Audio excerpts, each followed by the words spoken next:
Hello everyone and welcome back to Factorio Space Exploration playthrough. Today we shall continue working on the Nakuin production chain, and I have been thinking a lot about how it should be established, about how it should be belted, and I'm gonna be honest with you, I haven't found a good solution yet. I just haven't found an optimal solution for the, I was thinking, for example, a location of the factory producing the ingots, relative to the trains, relative to the spaceships, relative to the platform, which is gonna be sending stuff from and to the orbit. We need to keep thinking on that. I think, yeah, of course. The thoughts should never end. But in the meanwhile, let us do things we can do. And that is, we need to deliver sulfuric acid here. As we can see, we lack production of sulfuric acid. So let's produce more of it in the refinery. Let's produce more of it. So we have a supply of it, which is this station actually called supply, which I don't really like. I don't really like that it's called supply because it's an old name. It's not within the new naming system, which is okay. Let me put this here. You know what? Let's actually copy these on the other side as well.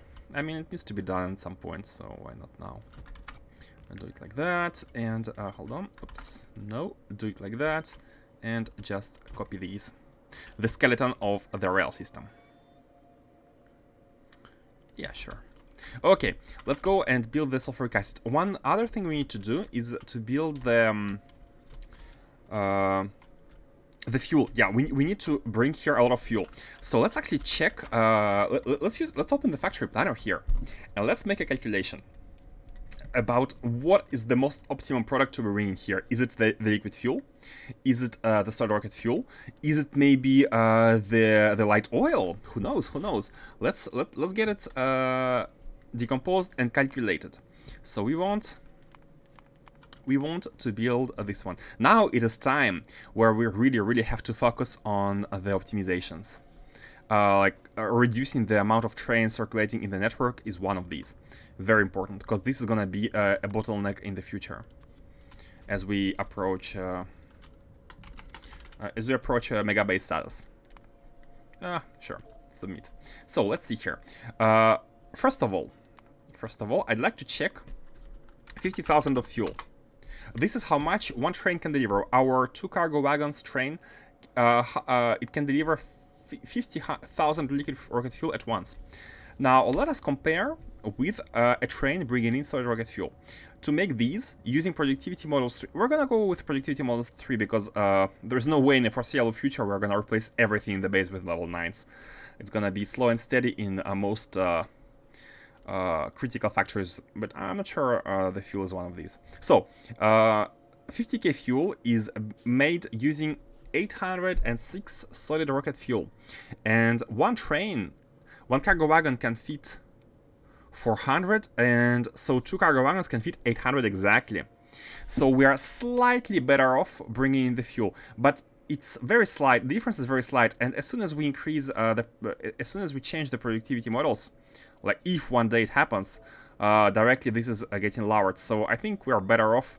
Like if we compare just the liquid fuel to the solid rocket fuel, we're better off transporting the solid rocket fuel. Now, let's see its creation. So the only one of these 3 recipes which uses infinite resources is actually the oil. Until we have core mining, then it might change. But copper ore is already very much used, and also takes 500 seconds. This one is good, but we don't have that much vulcanite, and dumping it all into fuel is not the best idea. We do have infinite oil though, so this is what we are going to be doing. So if we want to build 50k of these, we can also ship 6,500 solid fuel and a bit of light oil. Now, how much is this in the wagons? What's the stack size? I feel like it should be 50. I might be mistaken. Let's also go ahead towards the base already. Oh, and let's also drop the landfill here. Drop the landfill. Head towards the refinery where we shall be improving the production. I wanted to check the solid rocket fuel, which is right here. So it's 50. It's 50. So 6,500 is 130 Oh wow, that's like completely empty. This copper, this copper is over. Let's remove everything then. 100 no. How many stacks? 100, yeah, 130 stacks. And one train accepts 10 times 4, 40 stacks. Yeah, it's more than 2 trains. It's more than 2 trains. Because one cargo wagon accepts 40 stacks, and 2 cargo wagons would be 80 stacks, right? So it's more than like 130 stacks is too much. We can remove everything here. It can be repurposed. Now this space can be repurposed for anything else, which is exactly what we want. Removing big copper patches, big patches, and claiming the space. Okay. Now, if we go even further, if we just think light oil, we need 58k to make 50k here, with productivity level 3. So it's still better to bring these. So yeah, for now, as I see it, solid rocket fuel is unbeatable. Solid rocket fuel is unbeatable. Let's drop the ores. The recycling factory is here. The copper plate production factory is here. Yeah, let's not deviate from what we had then, and let's just do it like that. Drop all here. This factory is really nice, especially once it gets upgraded. It's gonna be upgraded with the productivity models. Here is the generator. Visiting the base. And let's go and build the next section of the refinery here. Now, I'd like to, as I discussed yesterday, I'd like to leave this one, which one? This one to be the plastic, because maybe we can have more in the future. And we need a smaller one for sulfuric acid, as well as, you know what? I think rocket fuel is gonna be quite expensive. I'm quite used because it's used everywhere where we use rockets. And if we lift more stuff in orbit using the spaceships, let's design it in a good way. A good design. So I'm gonna copy paste everything here, which I think is exactly. We're gonna have the same kind of tiling. These are there's only one requester, which is the coal, which we can we can remove the rail. Oh, we need to change the positioning of the. There's some water here. Oh, did I not bring any landfill? Yeah, I dropped all the landfill. That was unwise, because there's like little micro patches of water. Micro patches of water here. Where is the closest landfill? There's like stone. And doing it old school. Yeah, we need a little bit landfill. A little bit of landfill. And the miners as well. Which miners was it? Oh, there was a bunch of stone here. Let's get this stone and transform it into landfill. We don't need a lot of it. Oh, the coal as well. There's like 1 or 2 small holes.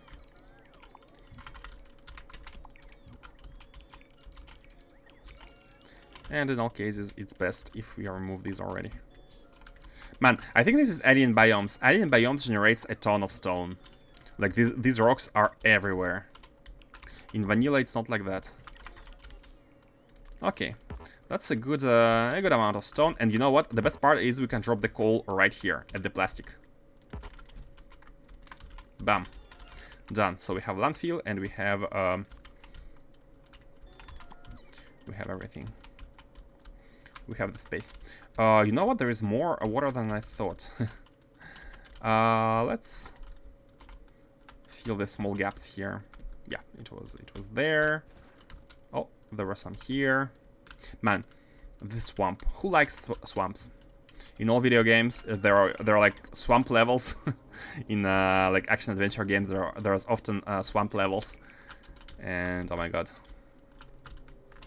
For some reason, when I think swamp, I think tedious.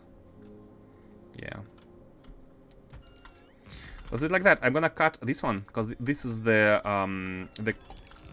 what's the word? Coal delivery, which we don't want. I'm gonna remove it. Okay. Oh, robots were flying all the way from there with the miners. Which miners was it? These? Oh, these. Yeah, probably these. Can empty it as well. And there's like stone. Okay, you are a little bit in the way. Let's get it here. Yeah, let's get it here. And we can have one right above.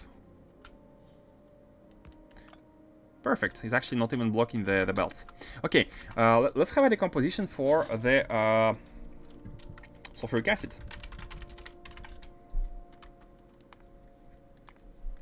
We want a factory which is easily scalable here. That's the final refinery.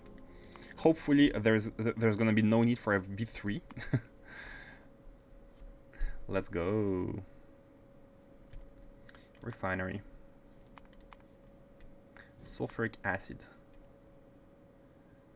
Pom. Yeah. Get unhighlighted. Where's the sulfuric? Oh, here. Okay. Ah, it's in the end. Can I Control X, Control V? I can. Cool. Let's get it done. Sulfuric acid.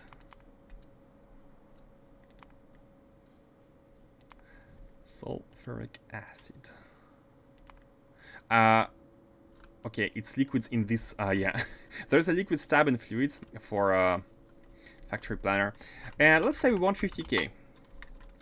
Let's say we want 50k. How many machines are necessary? 4 machines, just 4 chemical plants. That's really cool. But we need to produce the sulfur locally for petroleum gas. And look at this. It's almost 1-to-1 conversion between petroleum gas and sulfuric acid, and a ton of water. Actually, 1/8 of a ton per minute. Considering these are grams. Actually, in ST, I think it's kilogram. Like the default unit is kilograms, so we are. It depends. Okay, we need iron plates here, so it's really cool. And by the way, I have copied these, but we don't need these. We need liquid ones. This is gonna be the output of sulfuric acid. And let's go ahead, and since we only need 4 machines, I think the factory is gonna be really small. The sulfuric acid factory is going to be really small, so let's go ahead and prepare 3 tanks outputs, 3 stations for the output, so we can have a lot of trains being able to take it at the same time. Let's also cancel this. This will be the iron. Okay. You know what? We can copy the iron from anywhere else. Where is an iron requester? Here. Perfect. Bam. It's a little bit weird. It's an old one. It has like old poles, which is fine. Okay, now it's an iron requester. You're gonna be getting these, and let's have a copy of an exporter tank. Exporter tank, that's actually rare on Novice. Unless we go at the old factory and we copy this one. No, this is the old factory doesn't have any stackers, hence only one decider here. Because we have more stackers, we have a better logic, which basically this is a requester. You know what? Let's go at space. Let's go check at Novice orbit. Here we have a ton of exporters of liquids at the refinery. And it's actually the same, like that. Is it export? Ooh, no, this is not the good one. Here, okay, we have this one, and it's really good because it's coming up from the top. That's exactly what we want, from the left-hand side, which is gonna be the top. So we can paste it here, without the rails, of course, like that. And we need to make sure we don't use any like space undergrounds. We need combinators as well.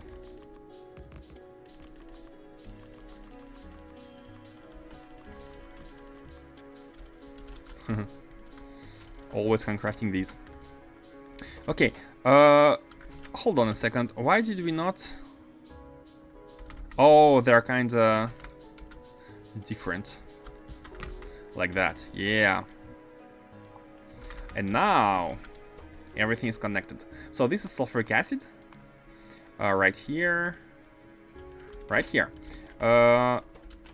What should be the stack size? Yeah, stack size is 50k. It's all fine. It's all good. It's perfect. It's exactly what we want. Let's get the novice piping here. So here is the first one. We can have a second one. Oh, let's change the names. Like that, and we are good. We are good. Should be okay. Should be okay, but I might have missed something. Okay, 3 of these. So it will enable 6 trains to be able to get the load of sulfuric acid at the same time, and I think we will go with 4 chemical plants here per one machine, because 50k is how much can go through a simple connection, unless we make it a high throughput lane. For example, having 2 pipes and 2 entities, not more than 2 entities in between. In what case we can go. Let me open my old image. Let me actually show you, for those who have never seen it, my own measurements of liquid throughput.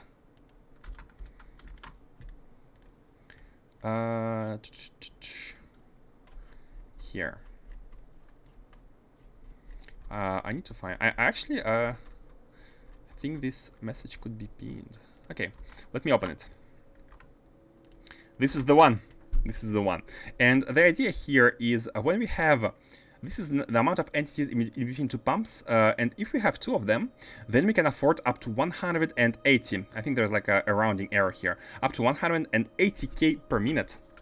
And 180k per minute. So let's actually go with that. Let's go with 180k. Yep. 180k.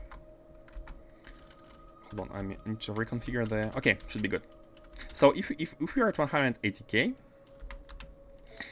we need 14 chemical plants, which is really nice. So 14 chemical plants in front of one of these, which should fill it quite fast, very fast. 180k is like 3 tanks per minute. Super fast loading speed if we can make it work.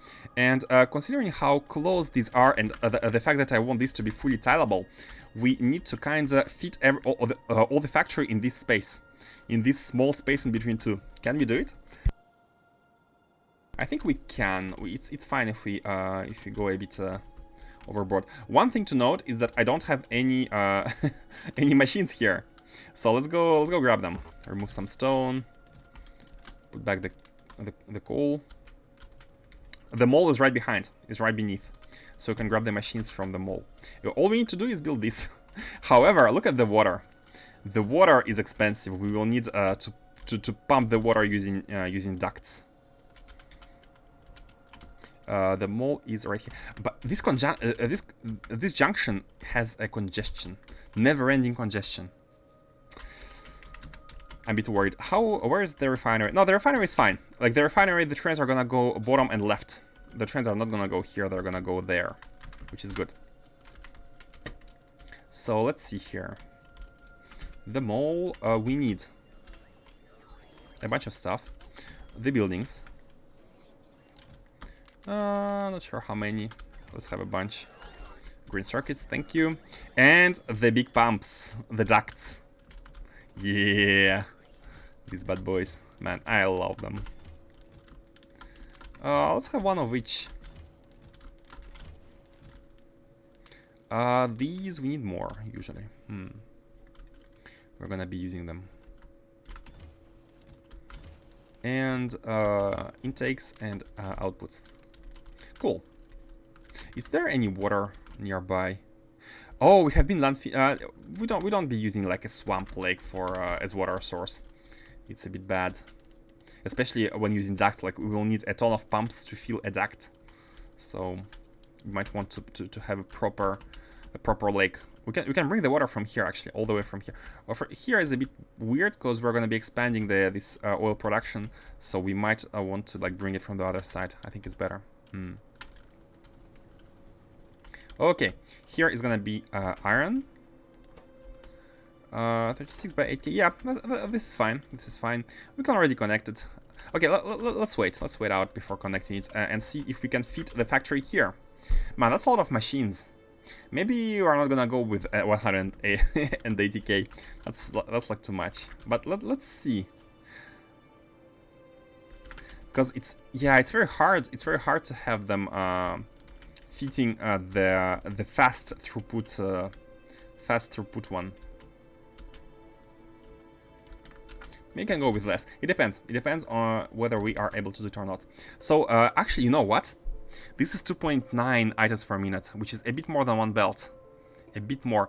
Can we limit it to one belt? 1742. Have a better number here. Have a better ratio.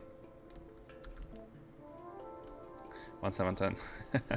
That's just like playing around. That's fine. So imagine we have one belt of iron plates, which gives us this amount of sulfuric acid, and we need these machines. That doesn't change the fact that we need 14 of them. And 1 for 2, basically. Yeah, this is 1 for 2. Now, the biggest issue is, again, pumping them into this big chain. So is it possible to do it like this? So we need 2 entities. Oh, I have a better idea. I have a better idea. Because we need 2 entities, each 2 pumps. How about doing it like that?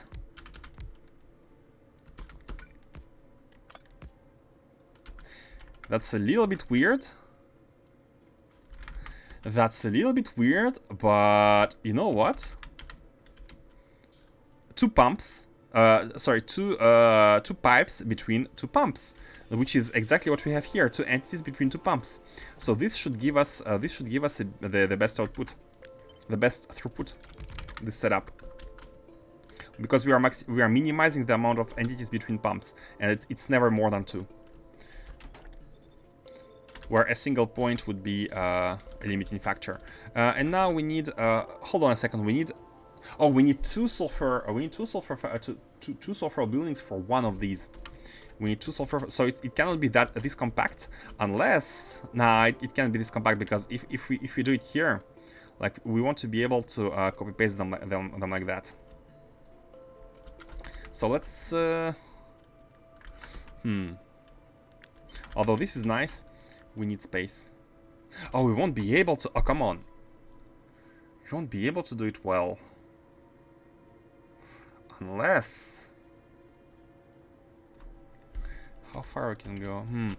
Unless... Oh, that's annoying. 2 machines for one of these. Like, how about trying to put the sulfur ones all around? All around one of these. Well, in all cases, we're not going to be able to have them all together because of the amount of machines we will need. Sulfur machines. But how about doing it like that? This is a sulfur. And yeah, these need water, so water can be pumped at the sides, no big deal. And these ones need... oh, the iron is here, the iron is needed here. And the sulfur can be like that. And here we have a scalable tile, and you can place beacons in between, which is very neat. Now, how far can we go with this? I'd like to not go to not go beyond the rail. It should stop before. How many machines can we fit? So I think this is good. Like, if we were to, there should be no mistake here. 2 into 1, yeah. Let's see how much we can fit. This is 2, 4, 8, 10. We can fit 10. We can only fit 10. Unless we move this intersection. You know what? 10 is fine. We shall not go for 13. We shall go for 10, which is a little bit lower flow, but it's perfectly fine. It's acceptable. And besides, once we upgrade to better beacons here, once we upgrade to these beacons, we will need 10. We will need 10. So, perfect. This is gonna be the build. Like that, and we need a belt. So, again, very simple. One belt for this full factory. Oh, you know what? Let's actually have already a tile going, so we can see. No, they're kind of far one from another. Like if we have a belt here and the belt here, yeah, I mean that's fine. And that means we need 3 of thank you. We need exactly 3. One of them is gonna be going here, one of them here, and one of them there. Now, because we are that close, actually, I was a little bit too quick to place models and scale.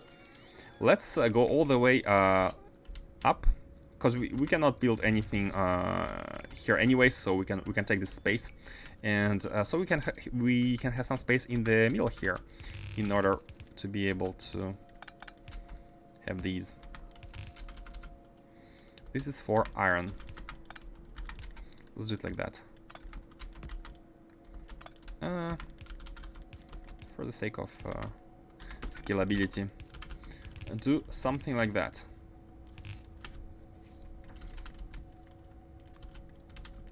In the middle, because we will need to use the sides. Not here. Oh, it's the opposite. It's right here. Like that. These ones need... okay, we will need to bring the water. And again, problem is the water throughput is way bigger than this one. We need 3 times as much water. So using ducts is fine. However, where and how are we going to be taking from the ducts? That is the big question here. That is the big question. I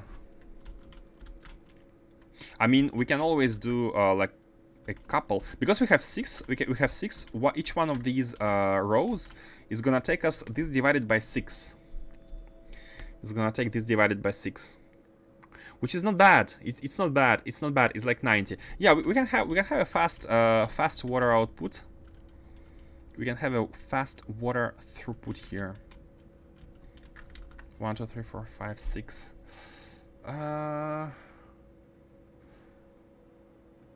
70k. Yeah, 70k is not bad. It's not too bad. As long as we don't have one single connected pipe, as we have pumps every bunch of segments, it should be okay. Let's have a tile going.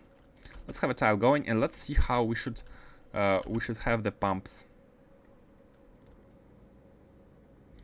Man, these are really unfortunately placed. Oops. Oh my god, what was that? The water is very unfortunately placed. Oh, you know what? It's easy. It's actually easy if we place the pumps outside. But then where should the beacons go? Like, imagine we have the same here. Where should the beacons go then? Like, of course, they can fit in between with this current setup. And they can, but still they are gonna be... Oh, that is not very convenient. How can we do it? Especially for these intersections. This is fine. How about... Oh, wait a second. Wait a second. If we have a middle one running here. It might be okay. It might be okay. Not these ones. The normal ones. Do we have any normal pipes? We don't. Something like that. Something like that, and we can... let me actually do it on this bottom section here, because it's a little bit... it's within the tile. Let's say we have it in the middle. We have this one in the middle, like that. And this one could be splitting into 3. And looking up and down. Something like that, right? How about the petroleum gas? Petroleum gas... Oh, wait, did I... No, wait, I have divided it by 6, but no. This number is how much water one column needs. This number is how much water one column will need, and that is oh my god, it's so condensed here. It's so condensed to the point that it's really hard to.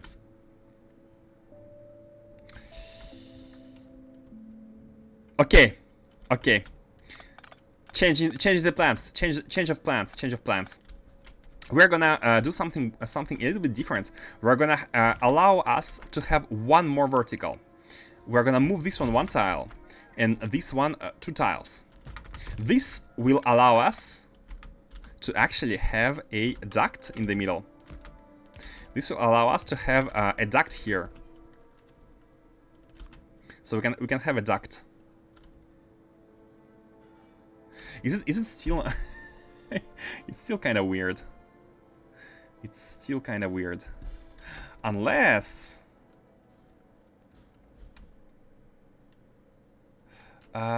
Thinking.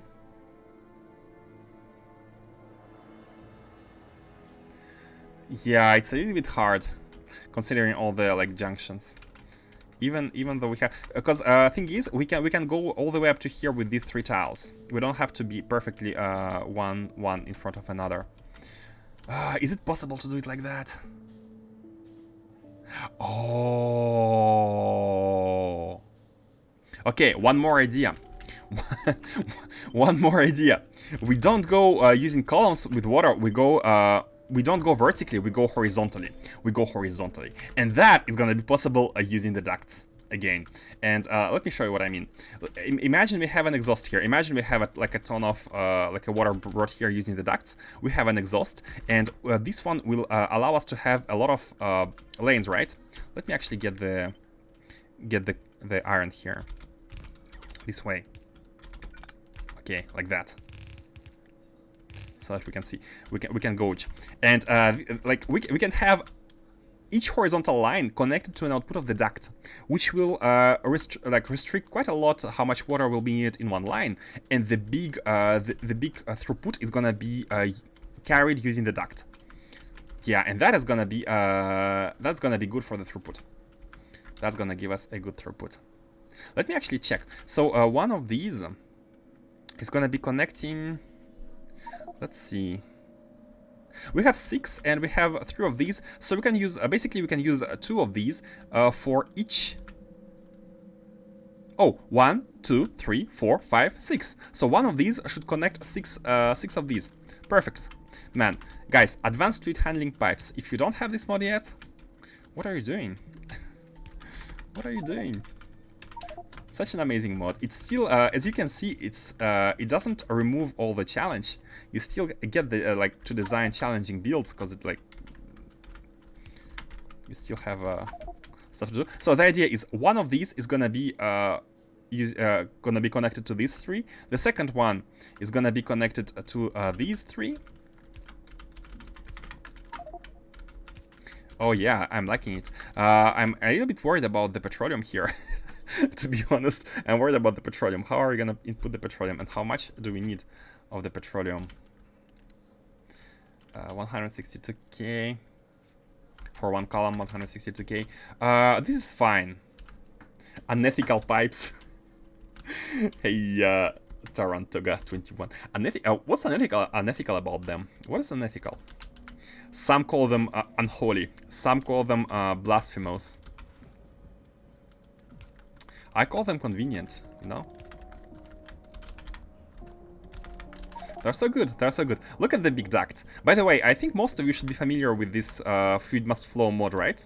Because it's part of Factorio. It's within Factorio. It's a dependency. So most of you should be familiar with it, but for those who are not familiar with the holy pipes, you can combine both for maximum effectiveness. Look at the length. The length is a bit. We need to go here. So yeah, I'll go through this one. Oops. Why do I? Oh yeah, this it's a shortcut.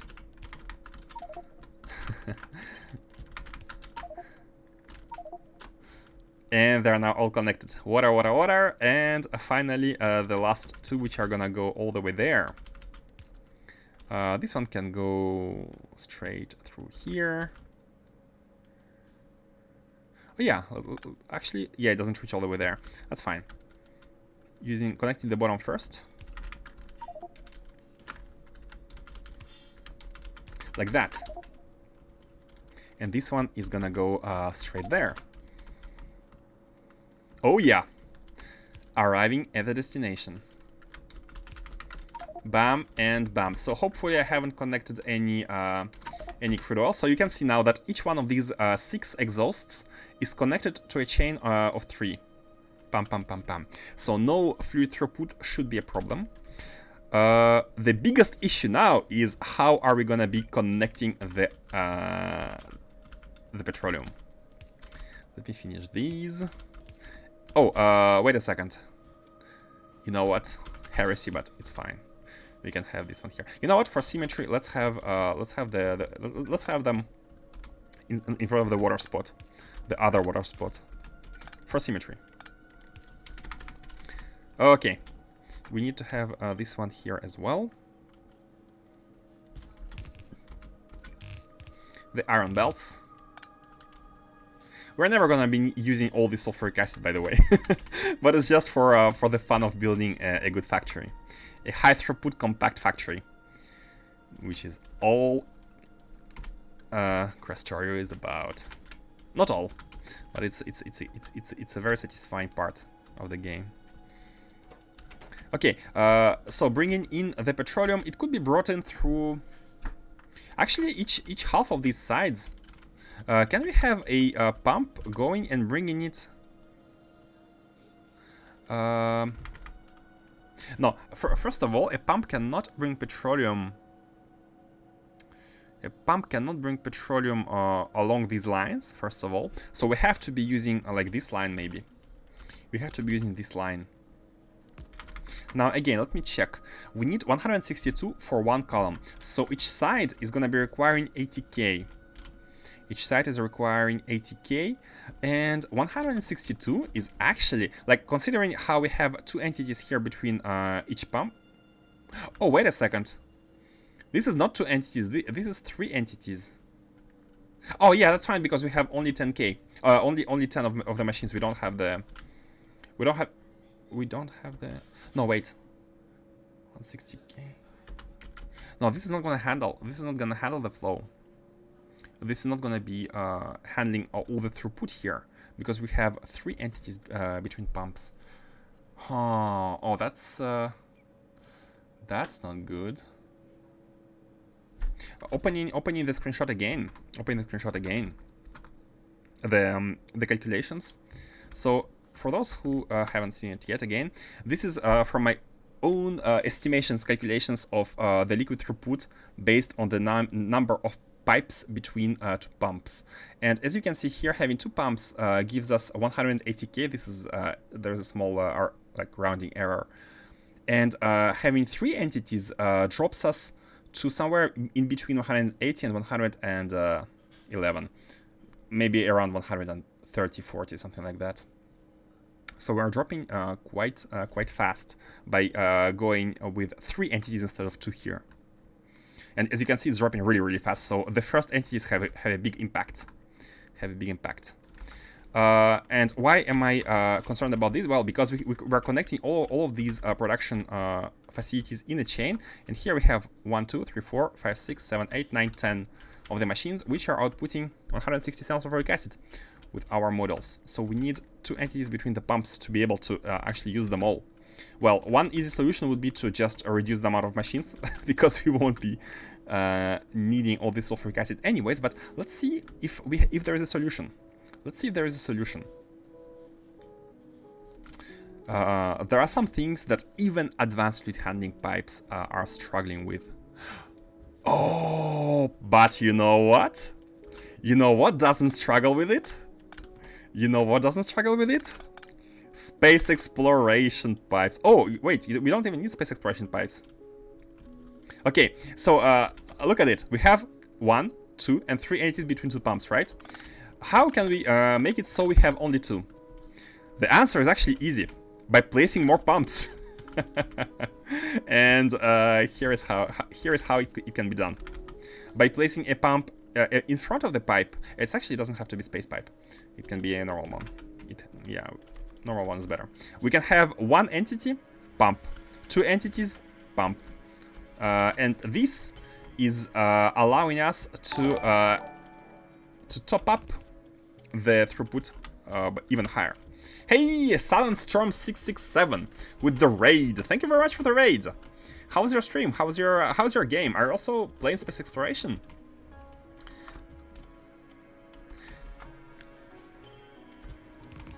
How was your stream?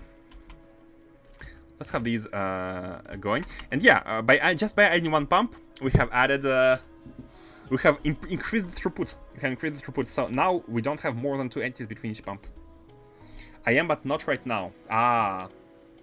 What are you up to? Doing multiplayer things. I haven't had any multiplayer experience, personally. Hope you're enjoying. Hope you're enjoying.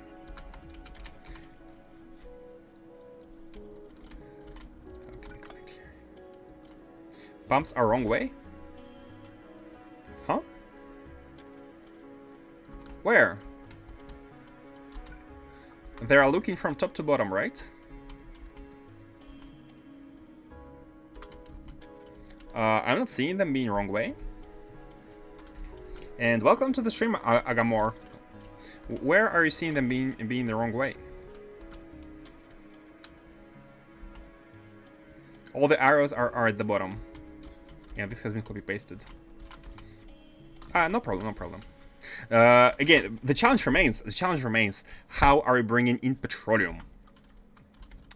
So yeah, basically 167 here for two half columns, and what we can do is we can have a central lane, as mentioned earlier, bringing in petroleum using the same up to two entities throughput, because we need exactly the same amount of petroleum for this amount of sulfuric acid is actually lower, and it's gonna get even lower in the future. And hey, thank you for following. Just the other way around. Thank you for following. No problem, no problem. I often do mistakes, by the way, so don't hesitate. If you think I made a mistake, I would be glad if you pointed out, just so we can confirm that there is no mistake indeed. No problem at all. So if we manage to distribute the petroleum from this kind of chain, from top to bottom, to all to these machines, then it could be really good. And how can we do it? Well, I'm already seeing a solution here. We can do it like that. We can do it like that. Oh, that's my. Why there's this blueprint here? Okay, it's a little bit weird because. Okay, I think it's gonna work. I think it's gonna work. Ah, we cannot really. Because of this water, we cannot have this one going top. That's fine. We can make it like that. Let's actually make it like that. So we want to go from here. Kind of through here. And like that. So there is a lot of entities here, right? But that doesn't matter. That doesn't matter because these are basically the consumers. The consumers are on the sides. The real flow is happening from top to bottom. And so the stuff in this one is pumped by this one first before it has a chance to go into the side pump. It's into the side entities. Here the connection is normal, so the fluid is gonna naturally be trying to kind of level itself out across all the segments of the network here, all connected together, unless there are pumps, because pumps have priority, and pumps take the liquid as it arrives and try to push it next. So the real throughput here in the middle is gonna actually be the one using the entities strictly in between the pumps. And this is gonna be a secondary output by how it works. So I believe this is able to inject the fuel the petroleum into this machine and this machine, and continue it all down with high throughput. Now, there is one small thing, is that if we tile, we could tile this one every 2 locations. We could do it like that. That's no problem. Wait. Oh, like that, right? Question is, can we place a beacon if that's the case? And the answer is not really. The answer is not really, unless we change some things. By the way, let's see here. Okay, so if you're able to find a way to place it in between, we can fit a beacon here. Let's see if it's possible. Let's see if it's possible, and let's actually tile this, because this is basically one tile, right? And let's have these ones be as like long as possible. It's for the best. And the exits are here, and that means that it should be like that for the tiling purposes. And both exits are here. Let's move this one a little bit below, so we're actually able to do it.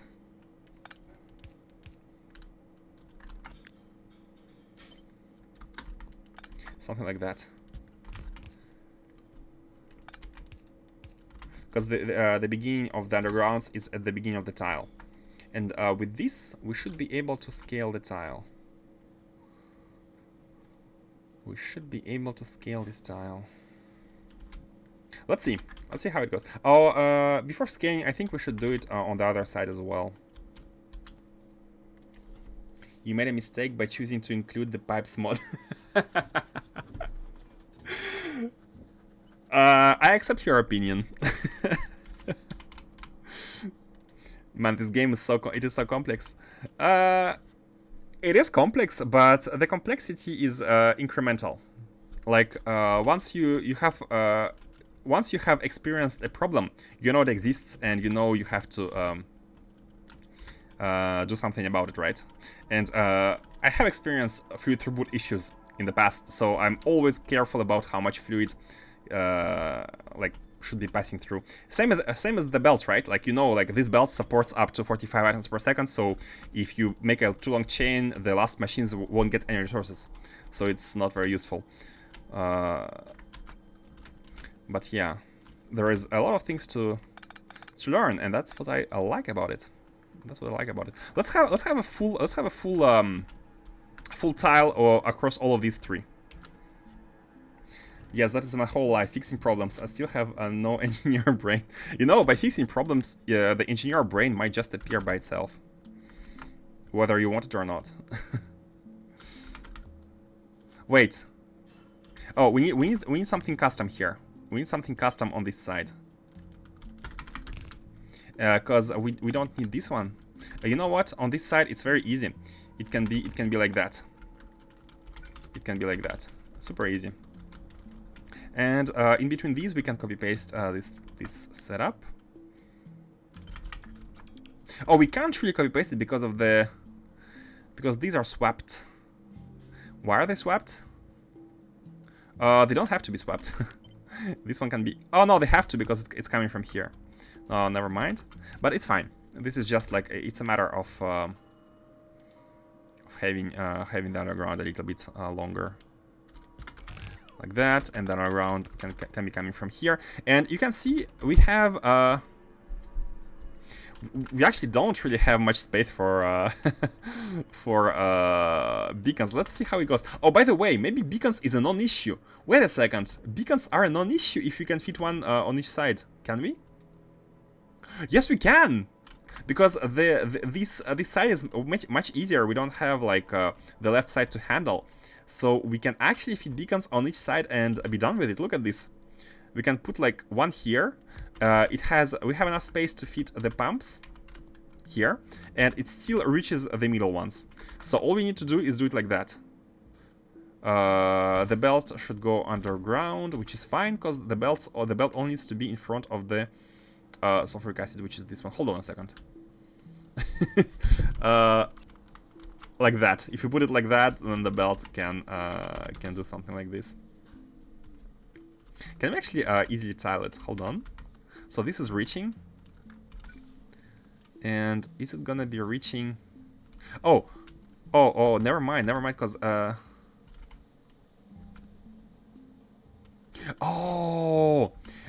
is like two machines with the sulfuric acid. We can have one pump like this for the two machines here. How about this? How about this? Here we also have here. Oh, here we're actually not using this one for some reason, which is not very good. We should be using these 4 machines. Yeah, this one should handle all the 4 machines. So this one can actually be higher. We don't need to be starting here, so we can go, I don't know, as high as we need to. And this output, let's actually have it a bit symmetrical here. I think it's a little bit easier to process if it's symmetrical on each side. This machine, and problem is we don't have a tile here, so let's get a tile like that, and let's connect this one. Oh, that's not it's not going far enough to go into this one simply.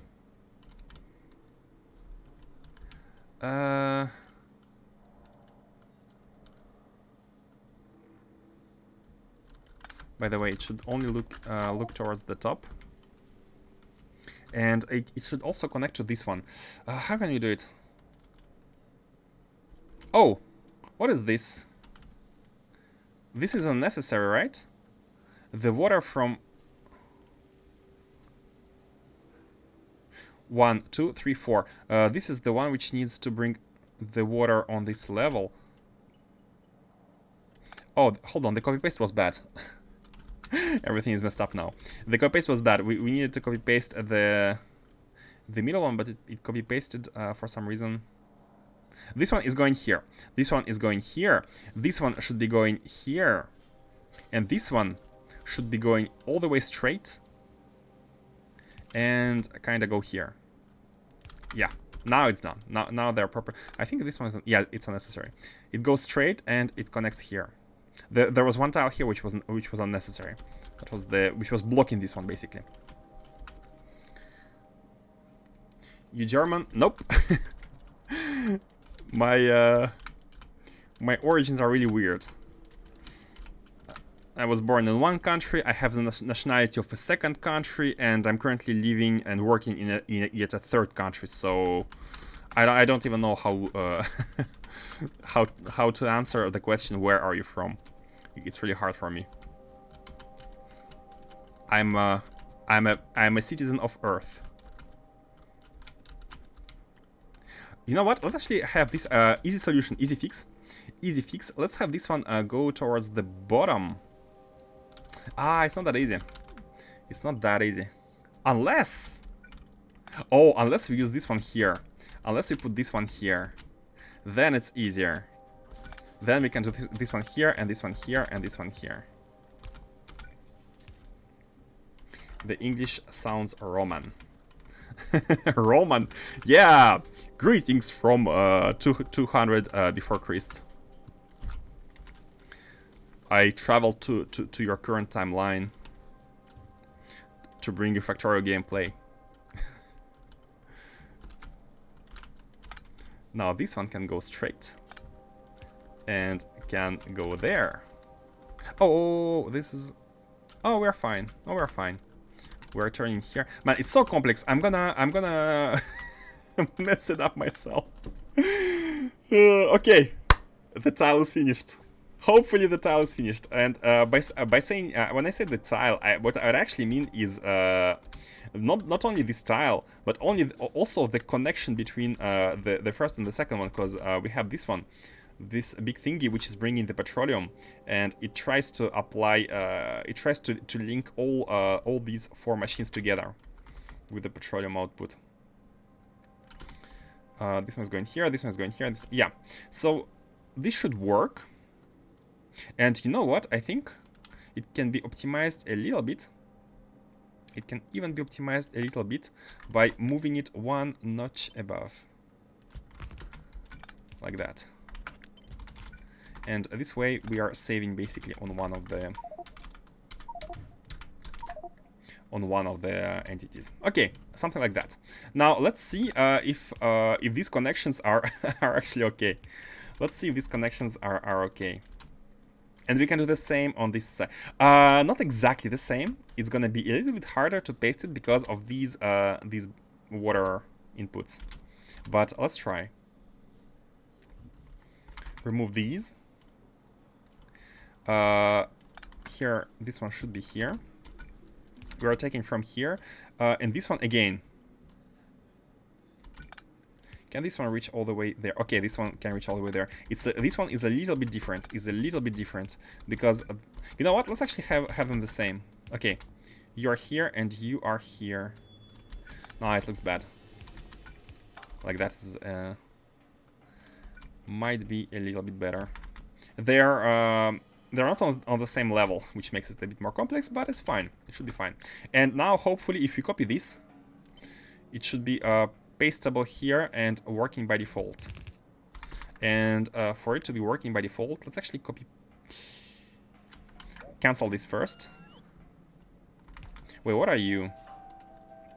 Let's remove it first. Yeah, I'd like to be focusing on water. Paste U, and then we can paste this tile, this thingy. Okay, this should be now good. The petroleum gas should be connected to all of these 4 inputs, and the water.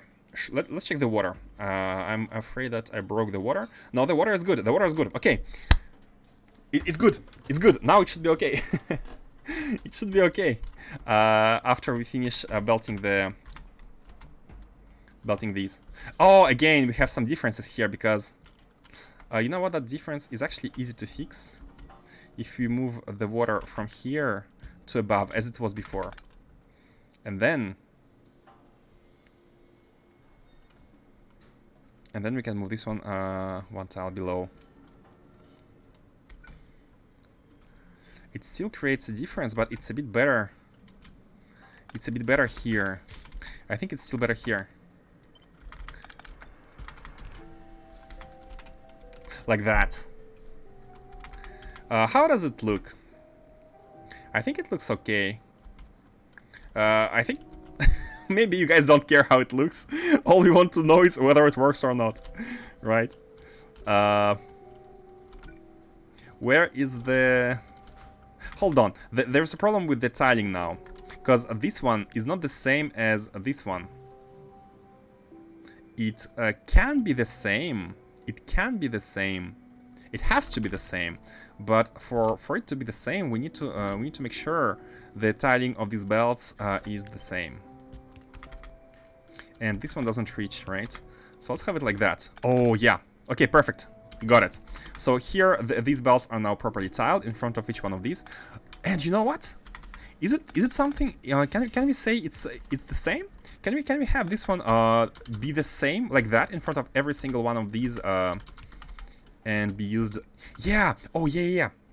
It's way better now. It's way better like that because we don't need iron in front of the sulfur. We only need iron in front of them. And I forgot to move this one tile below. As done for the ones above. We only need sulfur in front of the sulfuric acid. So if you do this, it doesn't matter where this hand is located. It's now normalized. Yay for normalizations. Okay, like that. And now they are a little bit symmetrical. A little bit, but not too much. Not too much. The tiling is gonna be fun. Now, the last thing to check here is whether... Let's do the same idea here. Oh, and this one is not gonna be working because we will need a beacon. We will need a beacon which must be on this lane, which must be together with the... unless... Hold on. Forget the beacon for now. How about we place this one everywhere, and how about we see if we can fit the beacon anywhere in between? And again, the idea is to connect one of these onto 4 of these. So how about something like that?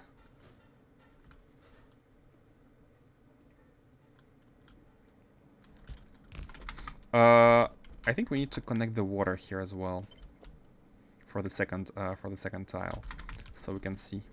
Yeah. Why I have left this place? Well, it's for the beacon. The beacon can now be here. Can it? Can it though? Can it though? Because there is no way to pump in the unless we go all the way around. But then, okay, if we change this one, if we change this one to be like that, oops. Ah, it still doesn't work. It still doesn't work. It has to be here. Unless we go all the way around. I mean, why not? You know, why not? At this point, if it doesn't break anything, we might as well use one additional vertical here and plug into here.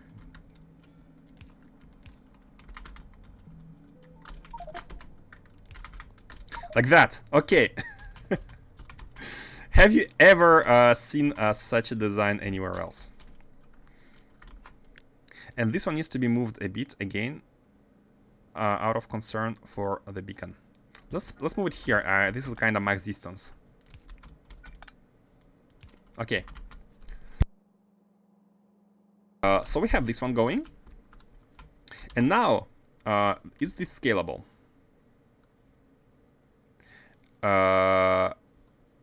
It kind of is, but we need to leave some space between these 4 stations. It kind of is. Yeah, it's okay. It's okay. It's not a problem. If one day we need to scale the sulfuric acid. Okay. One small thing. Small, but also small, also tiny, but so important thing. Once we place this beacon above, are we gonna be able to actually... Hold on. Are we gonna be able to cover every... Yeah, we are able to cover everything. Perfect. Perfect. Perfect. No more issues. No more issues. We're ready to tile. Should we test before tiling? Nah, let's tile. Let's shoot ourselves in the foot, and let's tile everything. So the tiling is a little bit weird because we have something of a like the tile is like this, but it's also like this, right? It's also like this. It's kind of yeah. It's a bit weird. Let's have this one first connected to the like copied to the bottom, because it should be kind of the same without all the bottom parts. So the water doesn't go here anymore. It doesn't exit here anymore. And here it is only onto this one, but it isn't. Oh wait. Oh. No, it's still important that it's like that.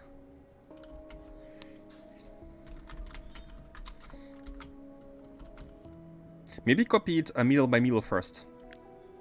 Yeah, let's do it in 2 times. So let's copy the middle first. And by the middle, I mean the sulfuric acid ones. Underground and the way. Oh, on the character. Oh no, on this one. That's normal. That's an old copy. Can remove these. So we are gonna copy the sulfur acid first. The sulfur first, like that, and like that. That's the last part. Okay, so this is copied, and let's now copy these ones. And these ones can go. The tile is like this, so let's actually go ahead and copy them tile by tile now. We can remove the beacons later. Yeah, I'm happy. I'm happy about this. I'm happy about this. So first beacon is here, and second beacon is gonna be the... No, wait. First beacon was this one, and second one is that one. And now it's all done. Let's cross the fingers that there is no error here. Which might be a bit too bold. Okay, so there's already an error. There's already an error here. Because this one is not able to go all the way. That's the fix is... I was gonna say it's easy to fix at the bottom, but it's not easy. It's not easy to fix it in the middle here. It's not easy to fix in the... Oh. Oh, okay. Let's have this one tile above, and it's like that, something like that. You know what? I'm gonna manually fix it here. Yeah, because this one now it's not blocking anything. Yeah. Every one of these is gonna be like that. Okay. Okay, done. Fixed. The first thing I tried to check, there was an error. Let's go back. Let's go to the mall, grab all the items, and finish plugging. And that should be a very, very compact tile of a sulfuric acid coming in and filling the tanks. At this stage, it's compact and efficient, but it doesn't need to be like that. I don't think we're going to be using so much sulfuric acid anyways, but the challenge of it... Oh my god, sorry about the bots. The challenge of it makes it worth it, after all.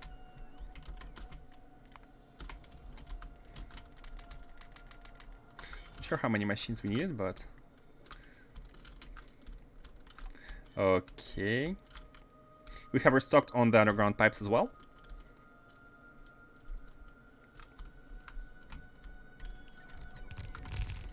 Okay. Oh, we need models. We need models.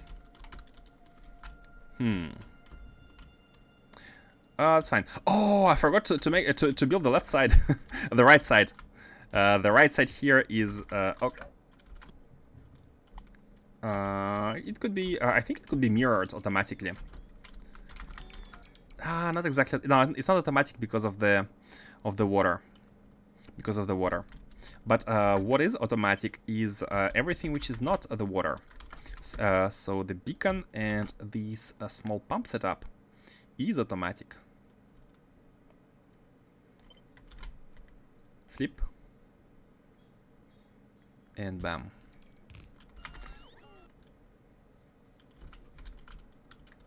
This one should be rotated. Like that. And oh, this is the petroleum, so it's going to the bottom here, like that. We're good. We know. Oh yeah, we need the one which is going here, so that we can go around and plug in the petroleum from behind. Okay. We should be good. Let's tile it up.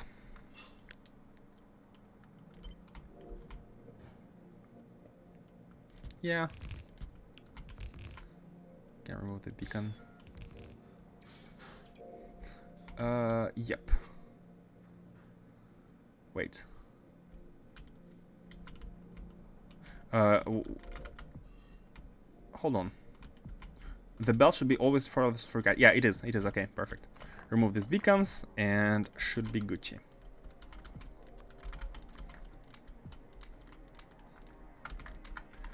Should be Gucci. I'm a bit worried about bringing in the power. Something tells me it might not be... Yeah, we also need to connect the... to connect these. Let's make it a little bit more towards the right-hand side so it can be easily tiled. And by easily, I mean like that. We have 3 belts here. We have a dedicated iron belt for each column, because as you can see, the limitation was actually using the belt. We have 1 belt for each one of these, which makes it exactly 3 belts. Let's have this one, and cannot see anything. This one can be coming through the middle. I don't think we will be ever using this space for anything. So it's all good. You know what? All of them can be coming through the middle. It might make it even easier, I think. Nah, this pattern is best being here. It's not a big problem. Come here and we are good. It's not on the left side, but it's not a big deal. Okay. Let's bring in the petroleum. Let's bring in the petroleum. The idea would be to have the petroleum coming in from this side along the rail, pretty much the same way as it's done here with the plastic. So let me go ahead and grab this kind of pumping. And oh yeah, oh, that fits. That perfectly fits. So how much which we need 6. Oh, we need 6 of them. We need 6 of them. So this is not gonna be it's not perfect. Unfortunately, it's not perfect. But it might be fine. You know what? We might in the future, I might go ahead and remove this right turn. Trying to justify the placements here. I wish it were all a little bit lower now. Like one space lower. You know what? Praise Factorio. Praise Factorio to give us the possibility to do this.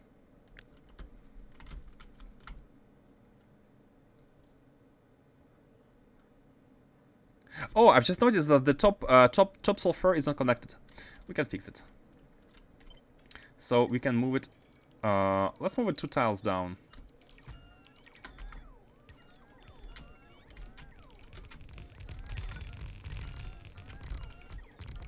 Placing the machines manually is efficient because it places the models at the same time. We don't even have the red models, so it doesn't matter. Anyways. Hey, I'm really happy about this new suit, by the way.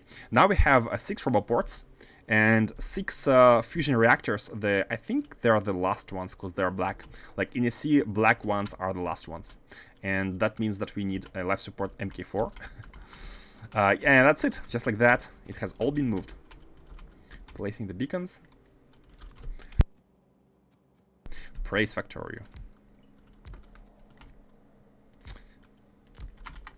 Okay. And now we can do what we wanted to do with the acid, with the petroleum. Have one of them go like this. Now, do we want to actually leave a space? We can leave a space. We can leave a space. We need only... You know what? We need only 4. Oh, and we need one of these. Okay, let's go grab all the pipes. The remaining pipes, and let's also grab the models so we can finish it up and connect it. Refinery expansion. Grab the pipes, and also in advance I'm gonna grab some fuel refineries because the next build is gonna be the rocket fuel. We need more of it. So the idea is to design some kind of platforms, like I'm not gonna call them spaceships, but platforms which use rocket fuel to lift off from Novice into space, and they might replace the rockets at some, like not replace what we have, but we can start using these instead of the rockets because they don't break. They use rocket fuel like the rockets, and they can transport a lot of chests at the same time. I don't know why. I haven't gotten into these. Just for the lifting off, right? So fuel refineries, let's have a bunch of them. Let's have some of... oh, we have them, okay. And grab the models. The model factory is right below the lake. This is a central lake. It has been the beginning of the base. The base started here, you can see the red belts. Then we expanded around the donut, and then we went all the way to the left. While left, there was a very rich uranium patch there. Iron patch. Hence left. The model factory is right here. Let's grab a bunch. Okay.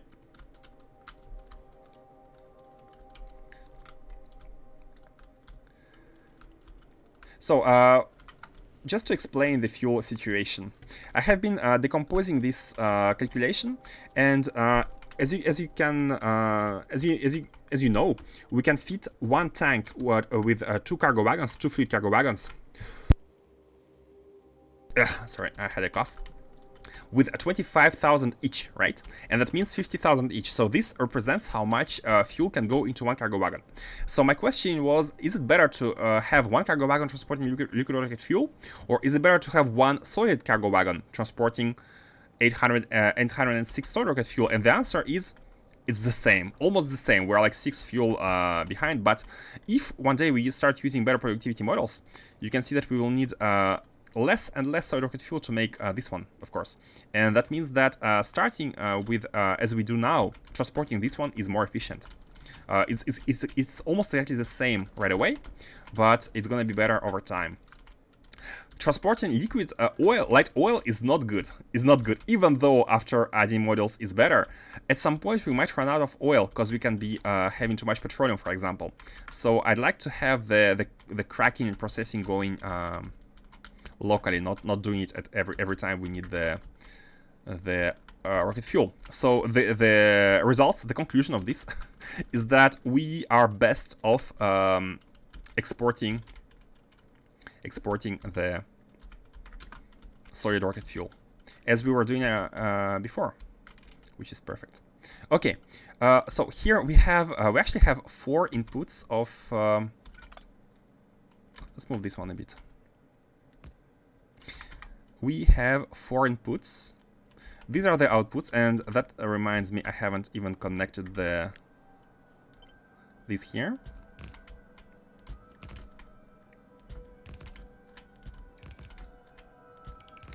Like that. Space pipe in the way. This is the output of sulfuric acid, and this is the input of. You know what? We don't. Oh, no, it's fine. Yeah, we don't need this one. And we also need one. Well, that's fine. And the inputs of the fuel are here. And again, we have this rule of having 2 entities every 2 pumps. And to respect that rule, we have to do something like that here. So this is a pump, by the way. You can see on the right-hand side, you have the pumping speed. So it pumps the liquid actually. So we have 2 entities and a pump. This one entity will go to the left, where it should meet this one, which hasn't been tiled yet for some reason. You know what? Let me tile everything here. We can remove the beacon later, but I'm not sure why I haven't done that. Everything.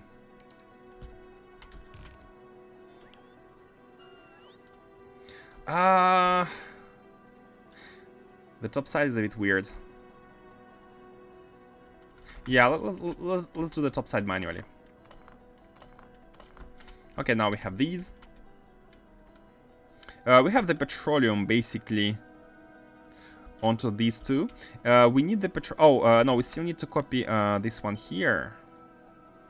We still need to copy this one here, because this one was here, and we need petroleum onto this one, which is the last one. Now, I think for this one, we can reuse this same one and do it like that.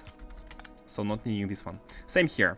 We can reuse this one, make it go through, and make it turn left, like that. Good. Now this has to be scaled as well. Scaled, duplicated. It's right in front of the. It's right in front of the. Yep, right in front of the middle one, the sulfuric acid. Yep.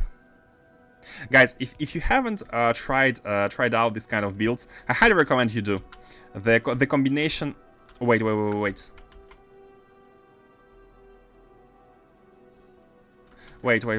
There is bad spacing. I was saying the combination of the ducts and the advanced fluid handling pipes. Maybe I can convert more people to use advanced fluid handling pipes.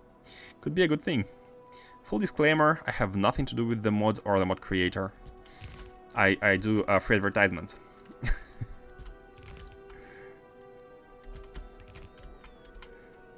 Man, it's so good. Okay, now we have proper spacing.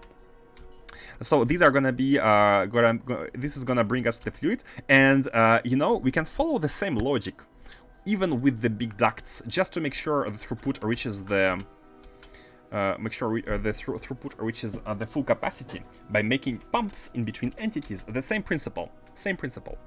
The less entities between the pumps in a chain, the better the throughput.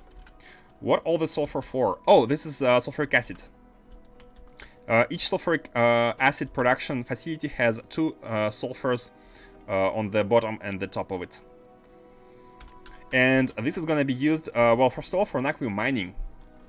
But not only that, the reason why we're doing this is because we have been using the sulfuric acid from the old factory.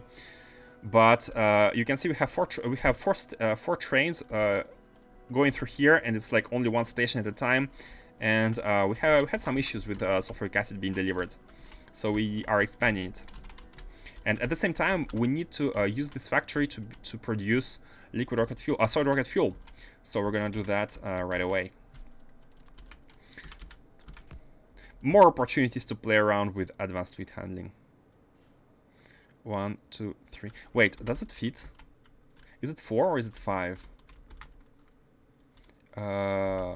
Small ducts. 1, 2, 3, 4, 5. It's 5. So, but it's 5, but it's fine. It's 5, but it's fine because we have 2 entities. These ducts, you can place one of them, but if you place 2, they merge into one single entity. And if you place 2 more, they merge into this one big entity. So basically having 5 is having 2 entities, which is very convenient. Every 2 pumps, you know, we don't even need this, but I really like the concept of not worrying about the throughput, so I try to respect the... It's cheap to make anyways. And again, it's only on this side. Oh, and you know what? Now that we have this, we can maybe optimize the spacing. We can optimize the spacing by making them closer.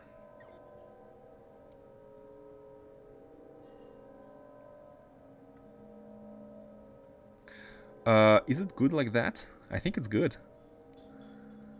Most optimal compact spacing. Oh yeah. Yep, that's good. So now I think we can copy paste this factory from as many times as we want with the stations if we want to scale it. Yeah, look at this. Now we don't even have to create space between these sections. If we need more sulfuric acid, this is the final build.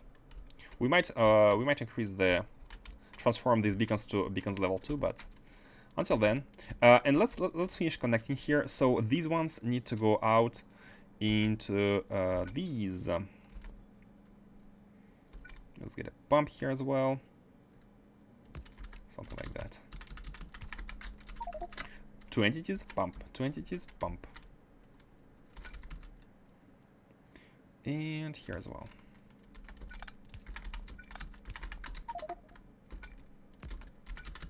Bam. Okay, the petroleum is in.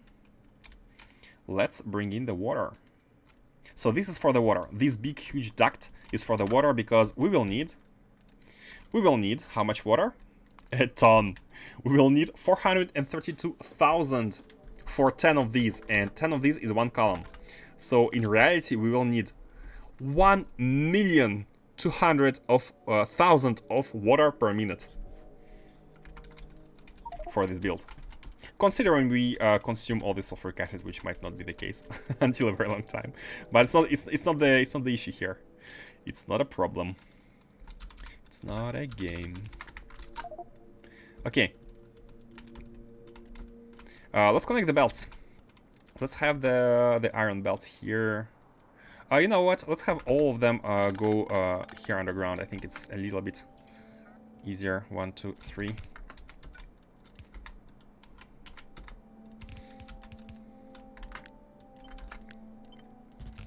Like that. We need to do a snaky here.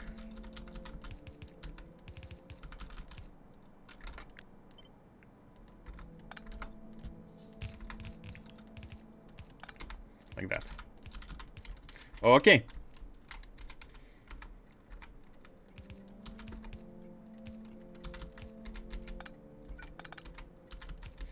Yeah, this one was unnecessary. And we're good. Let's plug it all in. And by plug it all in, I mean first bring the iron, which should be taken care of by this this station. By the way, we have only 6 trains bringing like distributing iron. Let me check how many stations each one of these has. If you try to add a requester, I'm not gonna add it. I'm just gonna check the train station name count.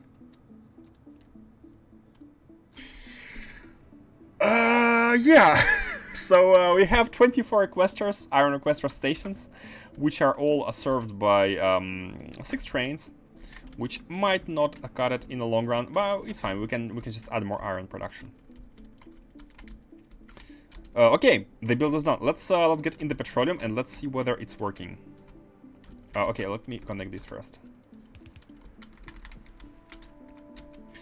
And you will see a lot of. Are you ready to see seeing the red dots everywhere?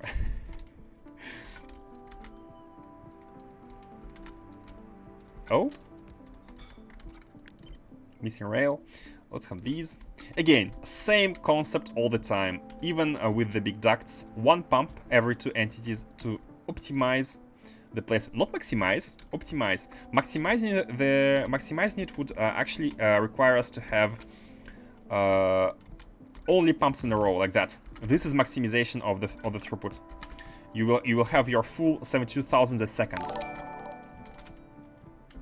Hey, Twitching Dogger with the raid. Welcome, welcome, welcome. How are you doing, Twitching Dogger? Thank you very much for the raid. I do appreciate it. How was your stream? Welcome. Now we have to do it like that here. And again, it's a corner, but it's fine. 2 entities. 2 entities as often, like as always. 1 and... The bugs got through. Ah, the wall issues. Oh no. Easy fix, easy fix. We can move it here and transform this one into a big one. Yeah. What's your current stage? I panic at the fort. Well, if you don't want to see any bugs, that's a solution. Well, that's funny. No. Don't dare you overwrite my autosaves. Endgame Crestaria 2. Ah, wait, endgame. Are you? Is it possible to have biter issues at endgame? Like it's not. I'm not. I sincerely don't know. I have no idea about how hard biters are in Crestaria endgame. But for example, in a C, like we are approaching the endgame, and there is no more biters on Novice, for example. There's no more biters. So I need to play Crestaria at some point, because it's been a while. It's been a long time, maybe a year, like 3 to 4 years I haven't played Crestaria. So it might have changed a lot. I don't use pollution filters because they make the game too easy. Ah, you use the... Okay, you do the challenges. Okay, makes sense, makes sense. So you basically you're having constant attacks, right? If you don't have any pollution filters. You have constant attacks, and then if you have a single issue at any single point in your defenses, well, you get a breach and then you get wrecked. Okay, I get it, I get it. That's how you get overwhelmed. If you have a single issue. Okay, by the way, what's going on here? We have... Oh! It's not a T-junction here. Okay. How is it gonna be? Are we gonna be having enough... Okay. Well, first of all, nothing is working. Oh yeah, of course, we don't have the water. We don't have the water. But let's check whether we have the petroleum gas everywhere, and the answer is no. We do not have petroleum gas everywhere. So before we bring in the water, let's see why. So we have the petroleum gas all the way. Oh yeah, the bottom ones. No, I think that, yeah, we need to fix the bottom ones because I didn't do it. I didn't do it here.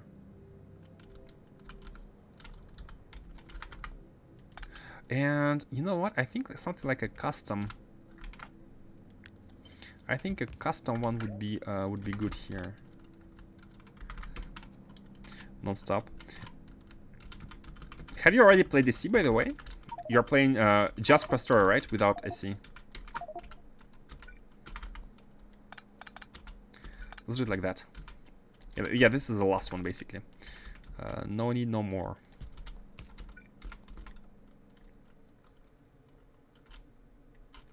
Bring in the petroleum. Have not played AC, that's next on the list. Ah, the best. The best is the last. It's very cool.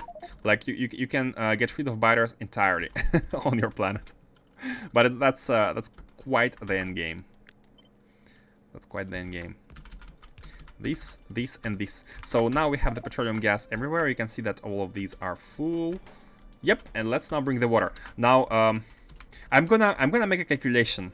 I'm gonna make a calculation of how many pumps we're gonna be needing for all this water.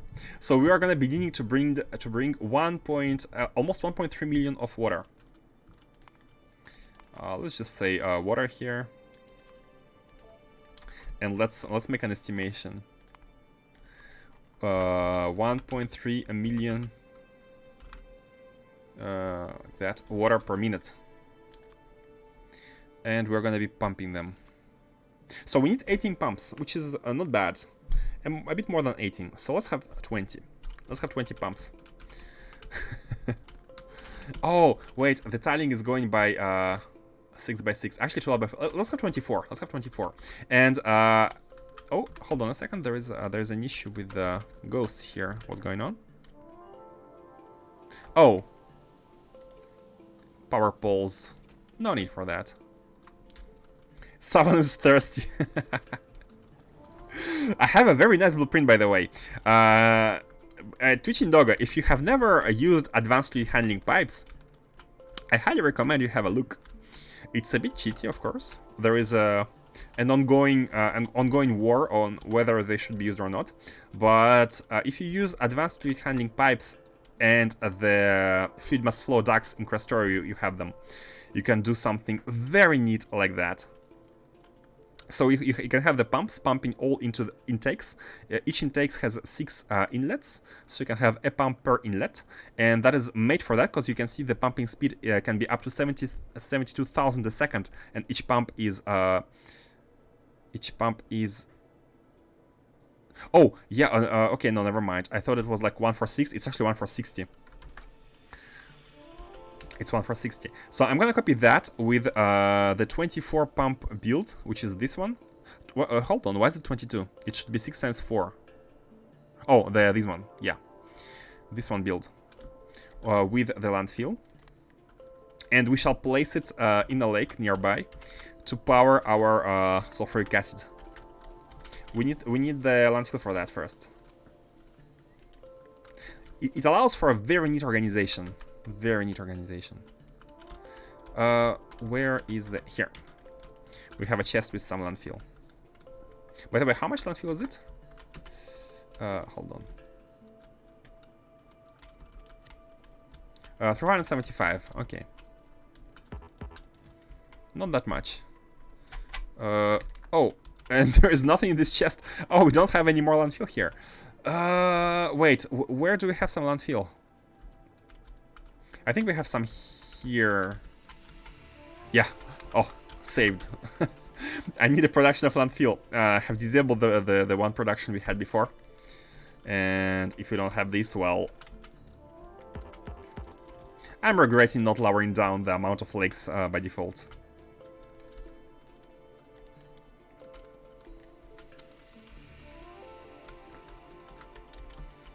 So let's have it.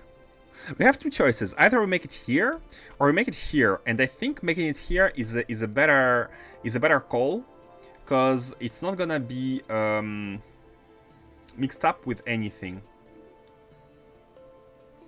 Although it's quite far. There's like a swamp here. I hate swamps. It's not regular. Yeah, let's make it at the lake. Let's make it at the lake right here and bring it all. Again, one pump and two entities. We can stretch them as far as we want. It's not a problem. So let's do it like that. Yeah. Using a small. Can we do it like that? Oh, we actually can. No, we can't because of the top. Yeah, let's do it like that.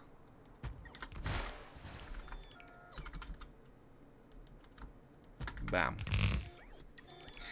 Oh, we need pumps. Could have taken them in the mall. That's fine. Okay, so here we have indeed two entities in between two pumps. We have a pump, and let's continue with the undergrounds. So the idea is to have one underground, which means entrance and exit, and one pump. Like that, and this can be copied, and we shall bring the water. You know what? Shall we? Let's copy it with the pylons.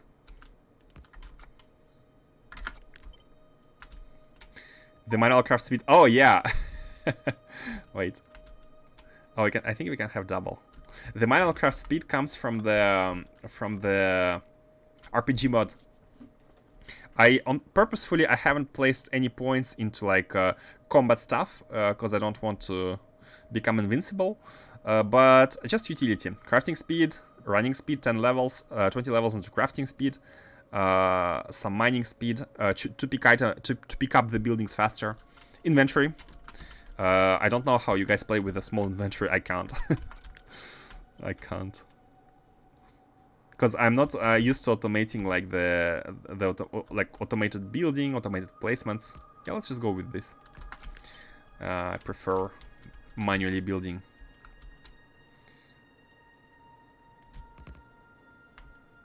And I think to make it easier, we can copy two of them. Or to make it even easier, we can copy three of them. Or four. However we need. Bring them like that. And we can always like rotate them, but let's have a rotation here.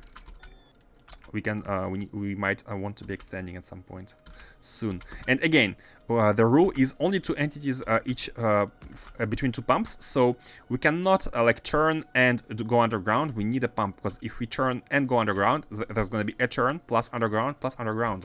Three entities, which is going to break, is going to be the bottleneck of the throughput. If one day the throughput through these ducts happens, which is all but it's actually possible. Depends on how we use it, but considering it's the way we're bringing the water all the way to the top, it might happen. And I think that might be the last one vertically. Oh no, another one. And you know what? Let's start from the left. Now the water, we shall bring it. Let's bring the water through the rails. There might be rails here, so let's have a water duct coming in through the rails, like that. That might gonna bite us at some point, but we can always move it. And again, I'm doing what I said is not good. Yeah, it's actually hard because we need a. It's not actually possible to make it like that. Let's have it right below the petroleum one, and we just need to make sure the next factory is not gonna be too big. So this lane. And here they are quite close, so a T-junction, a 90 degrees junction plus a straight one should be satisfying. It almost is. It is not. It is not. It's not because we need 4 of them. But if we go one tile above, they're gonna be on the way. So you know what? We're gonna go one tile below, like that. So we have 2 entities. Okay, go. Let's continue.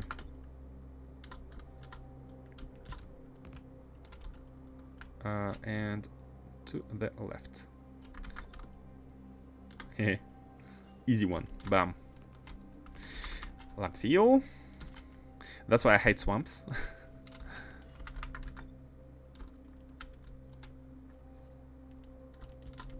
Okay. We need the pumps. I think we can make them. Yeah. For some reason, the pumps have only a stack size of 10.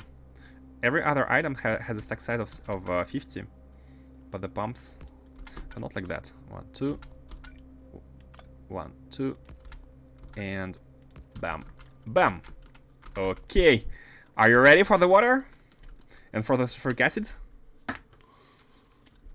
Are you ready for the fail? Let's see. Yes, everything is green. Almost everything is green except for this one. There's one machine which is not green. Everything is green, and that means that the throughput is good. And these ones need. Oh, there is an issue with the belt. Oh yeah, I haven't connected this one. Let's move it one tile below and do it like that. Yeah, everything is green. The throughput is good, and that's what matters. Look at the sulfuric acid tanks. Where's the one? Yeah, so they're filling very fast, and this is gonna be the default speed now. We're gonna be having that much sulfuric acid, times 3 by the way, because we have 3 outputs, and the trains can now come here and take it and deliver it everywhere. Imagine no mistakes. Incredible. GG, thank you. You can set max limit. Oh, sorry, I missed your messages.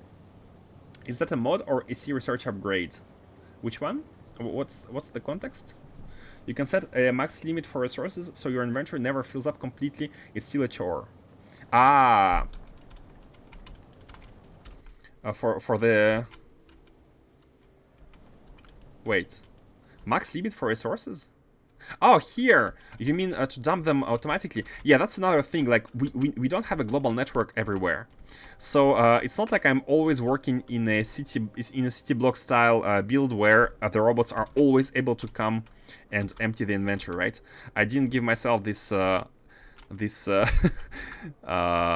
QOL improvement.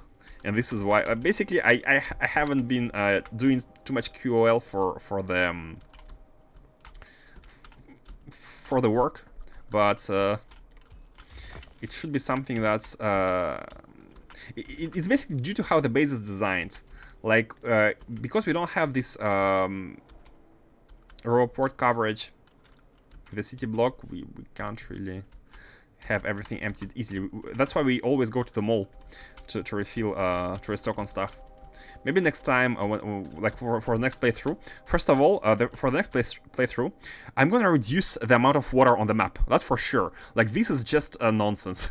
We are on every time we're struggling with the builds because we need to drift between the lakes. And second thing is, yeah, I think going with the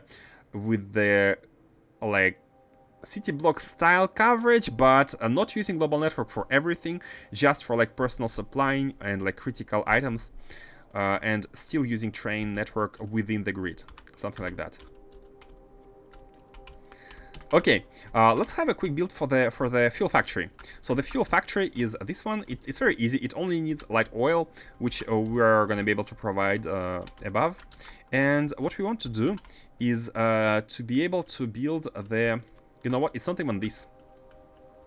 It's not even this. We want to have. Let's go with the. Hold on. How do we cancel it?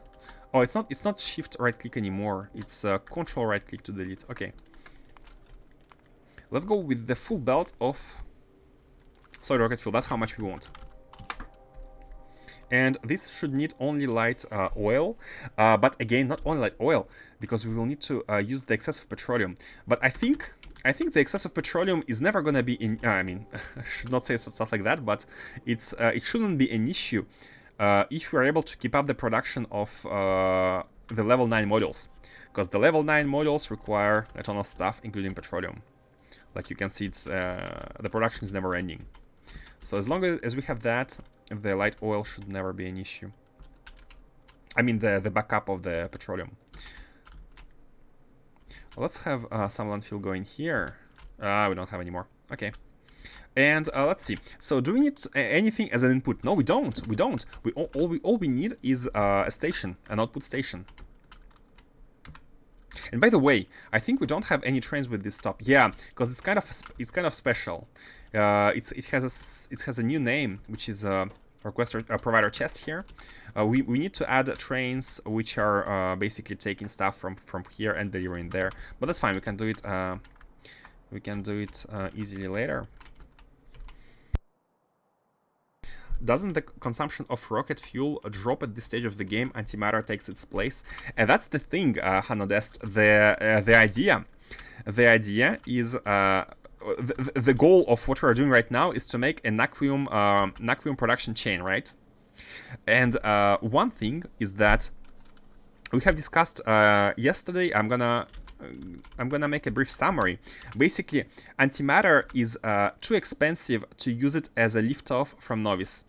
And for example, here, right, we have this much antimatter in the tanks. We have 34k, and with 34k, basically it says that we have 700 gigajoules, and we need 1,700 just to be able to launch from Novice.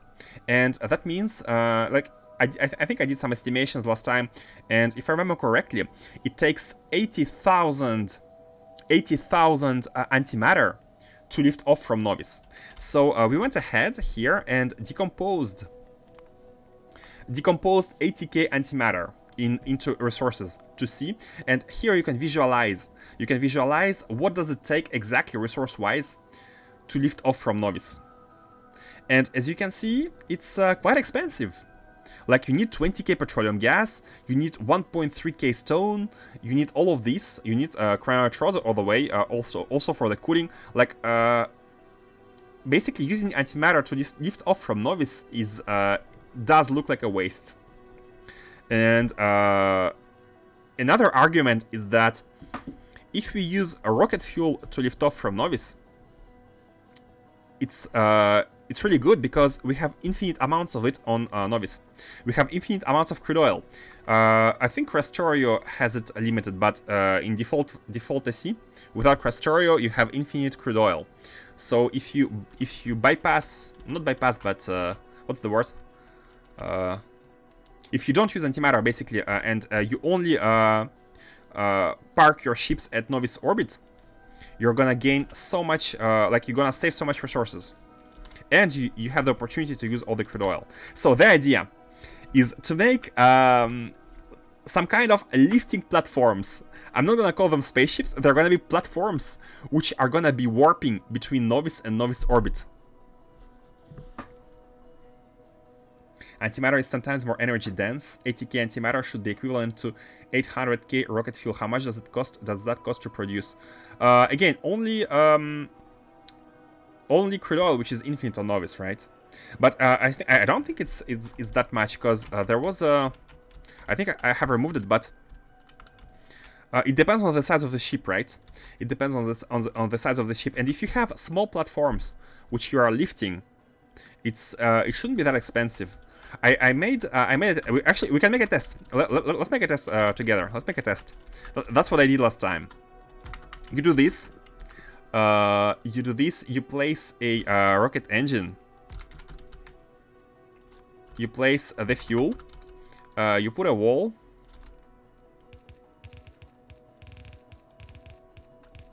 That's a nice wall. You put a console, of course. And we check how much it costs after removing the external flooring. And as you can see here, it costs 43 gigajoules. But again, it's because of the low integrity, right? If we were at 2000, it would cost that much. But if we use, and this is what I would call a lifting platform. The idea is to make this kind of small platforms, Let's check with the chest, by the way.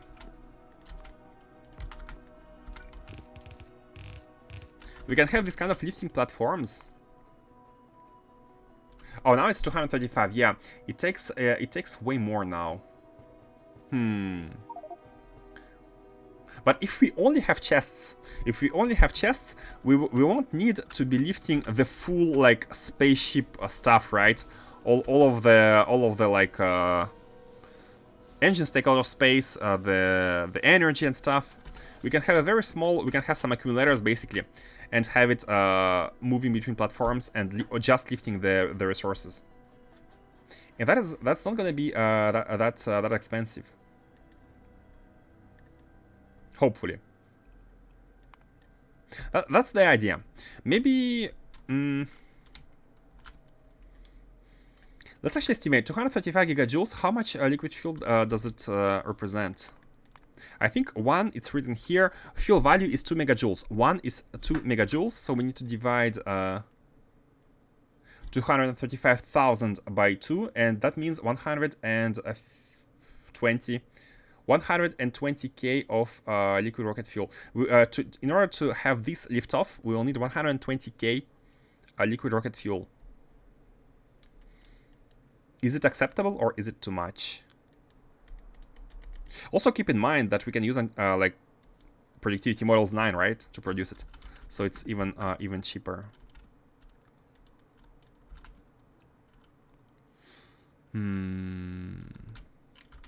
That's the current idea, basically.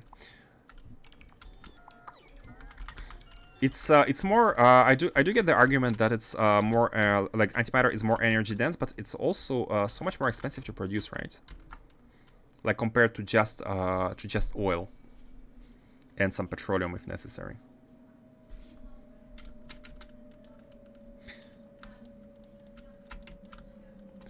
So yeah. Let's try it. Let's try it like that, and maybe in the future when we have like better production, this is not gonna be a problem. Thing is, how many times do we need to pay for this? Every time we deliver naquium, every time we like bring a ship full of naquium, we put it to Novice, and we pay this cost every trip. And right now this cost is 6 chests, which is 30,000 naquium ore.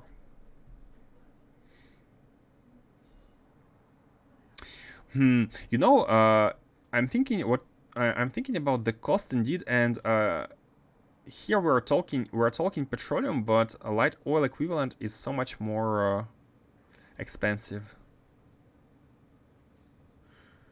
Isn't it cheaper to use rockets for that? I'm not sure how it scales. I'm not sure how the cost scales with the integrity. Like because if at some point we're able to place, let's check. We got 235, right? Let me do it with 3 chests. Let's say three rockets.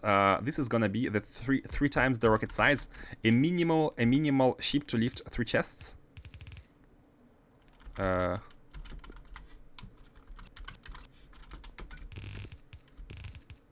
Build it and see how much fuel. Exactly, that's what we're doing. Let's try to build this one and see how much fuel it takes. And it's actually really important to take a decision now, because that's how we're gonna be doing stuff later. So do I have? Oh man, I might not have enough land enough resources to make it. Let's have it as compact as possible here. Do we even need a tank? No, we don't need a tank. All we need is the engine and the console. Not enough flooring. Wait. Engine. Yeah, let's put it. Hold on. What's the problem here?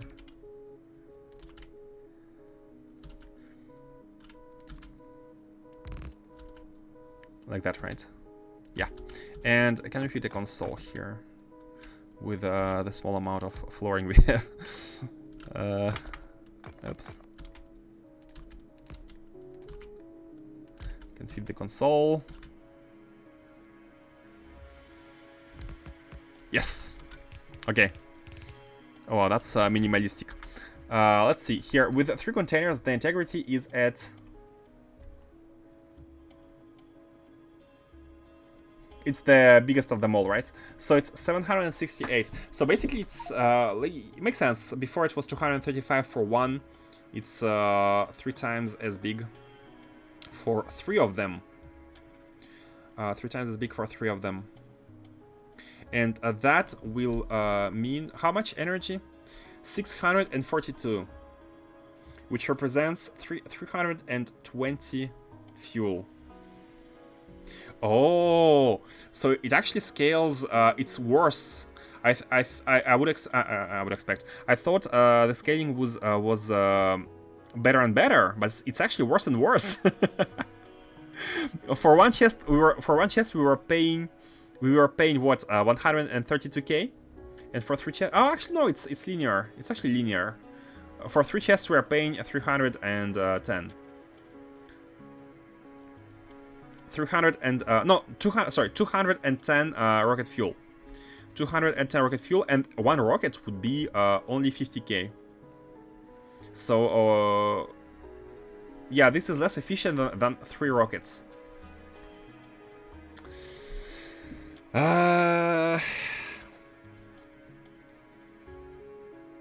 What to do? Should we go with the initial plan then and use antimatter for novice lifting?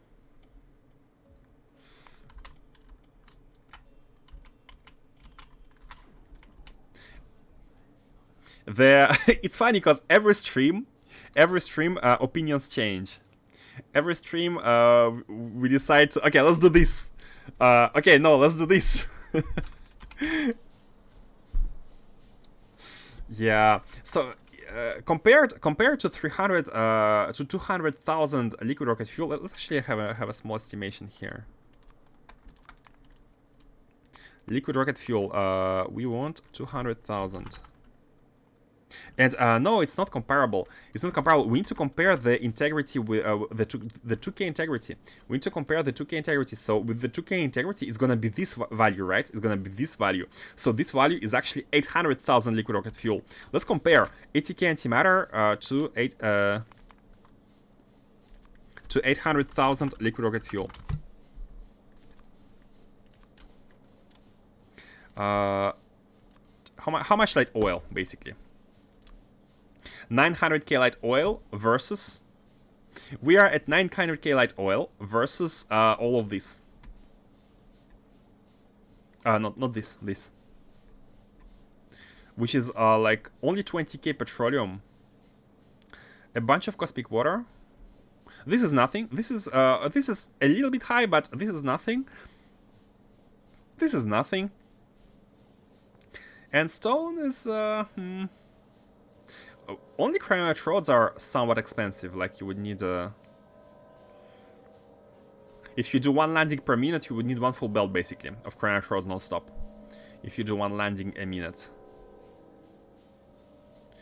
Which, again, which might be okay. If we pay the price, if we pay the cost. Huh. Man, it's interesting how there is no, like, obvious good solution.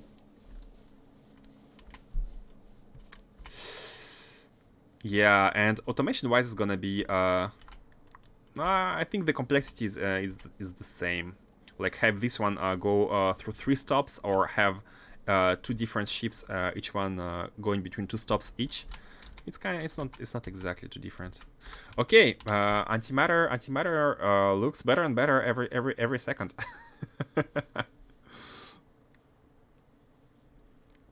Semi-alternative option. On my playthrough, I set up production of Naquium and Vitamelange on a somewhat small moon. Cut the fuel prices by a lot. Oh! Antimatter processing on a moon, on a small planet. Now that is a good idea. So again, we are basically witnessing the power of antimatter now. We are seeing how much more efficient it would be to use antimatter for the liftoff, but reducing the cost by a lot by using a small moon which is not Novice is very attractive. Is an attractive solution.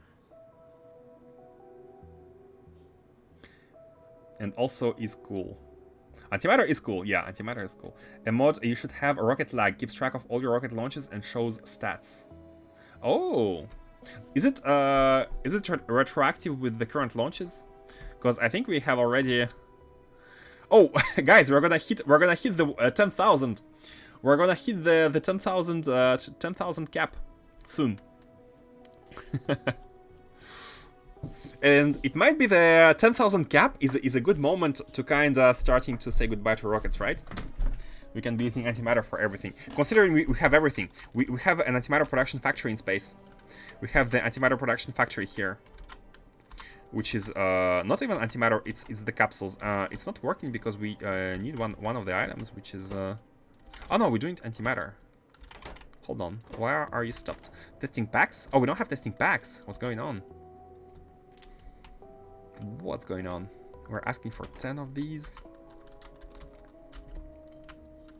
Trying to show something and realizing there is an issue and immediately jumping into solving it. Classical Factorio. Which one is it? Is this one, right? I think. Wait a second. Why don't you have any antimatter? Any testing packs? Antimatter factory, no testing packs and no requests.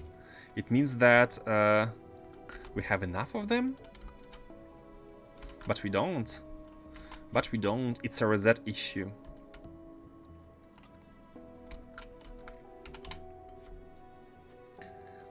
No, only since install and only for 24 hours gameplay window. It's more of a system diagnostics. Ah, I see what you mean. I see what you mean. It's like here, right?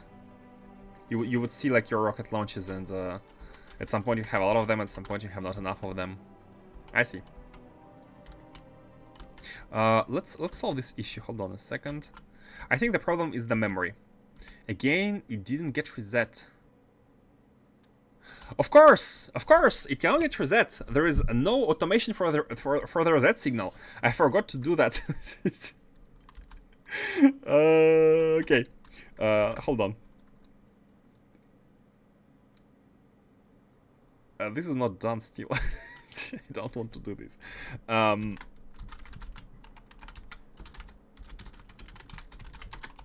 Reset logic. Oh, I forgot to move it all the way up. Control shift move up. Okay, it's gonna be on the 2. And okay, let's scrap the idea of using rocket fuel, and let's go with antimatter. So then we don't need to set up the factory. Cool. No need for rocket fuel anymore. Only antimatter. Let's go. Let's go.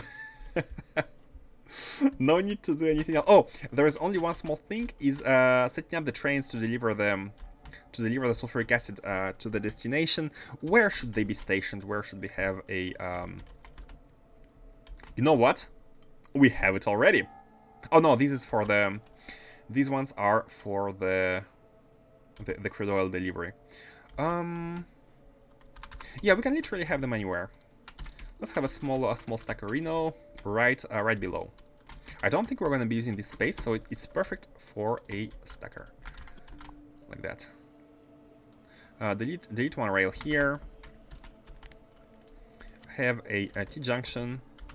Go left. Oh, it has a bit of a different layout. Okay, that's fine.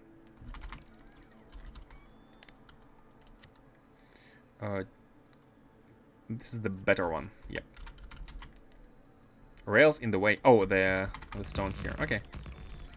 T-junction, and we can have a small stacker. So trains are they're gonna be picking up the sulfuric acid. They're gonna be coming here, and they're gonna be stationed like that. It doesn't have to be big. It can actually be very small. And I don't know why I don't have a copy paste of the blueprint. It's just something I don't do. Okay, and now let's actually copy it from now on. Let's have all of these. Wait. It's the it's not working. This is not gonna be working because it's the opposite. It's fine. Then in that case, let's have only one of these. Let's paste it here. Like that. Rename the station. This is gonna be a stacker for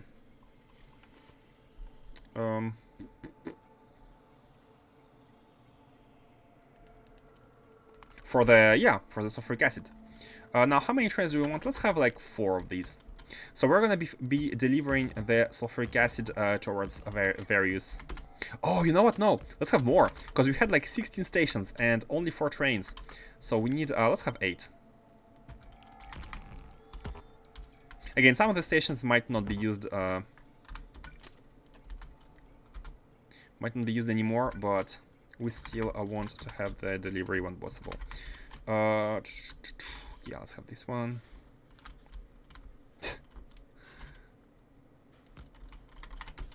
Let's have this one, and then a roboport.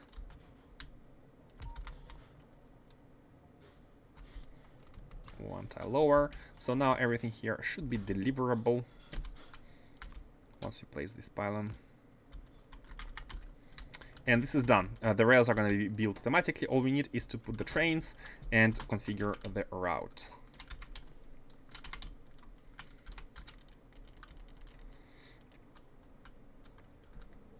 Man, reaching 10,000 rocket launches before switching to antimatter.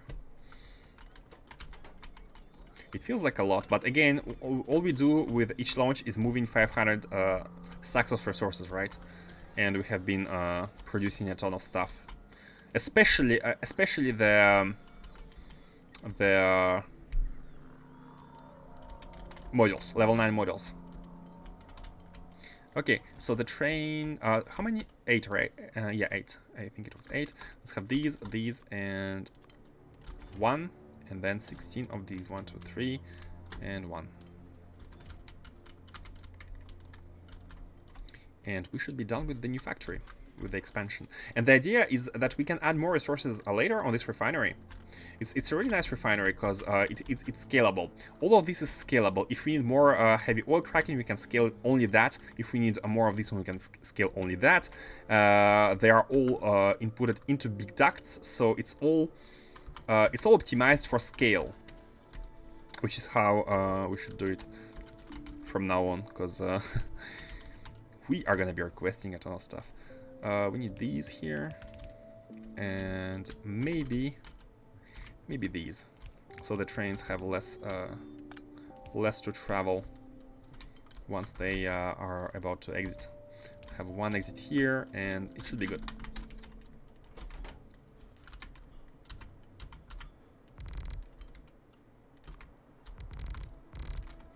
Okay, and the route is basically to get yourself full with the provider until full, not until empty.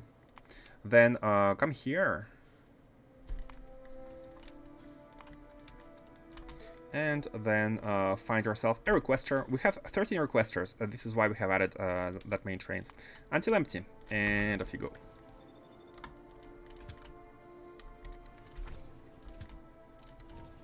Is there a shortcut to enable them?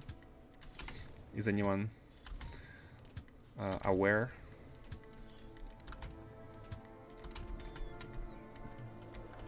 And these two cannot pick any sulfuric acid because we can only accept 6 at a time. And 6 have left, and this is why. And I'm a big dummy because these are liquid trains.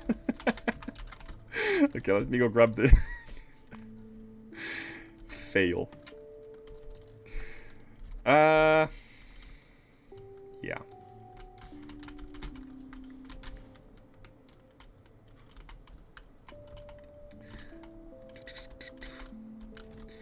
One, two, three, and one more, like that. Okay.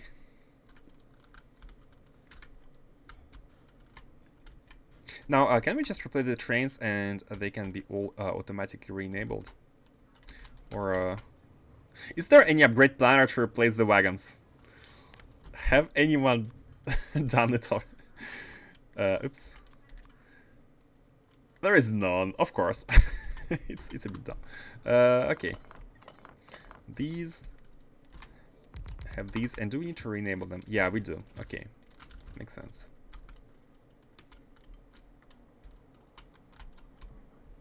Oh, there's an earthquake right now in Japan.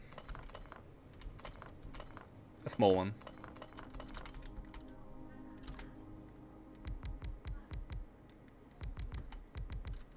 Oh, wait a second. You're a bit too fast.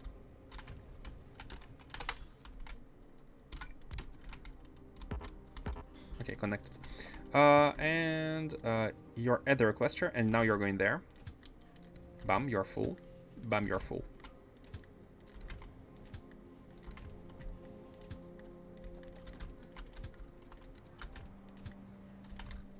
Okay. Man, what I love about liquid trains is that they fill instantly. Bam, and done. So they're gonna be waiting and delivering the acid to where needed.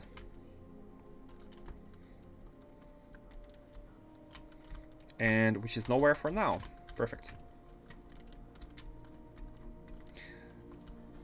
So we will need one tank, as calculated yesterday, to mine 5 full chests of actually 6 full chests of naquium.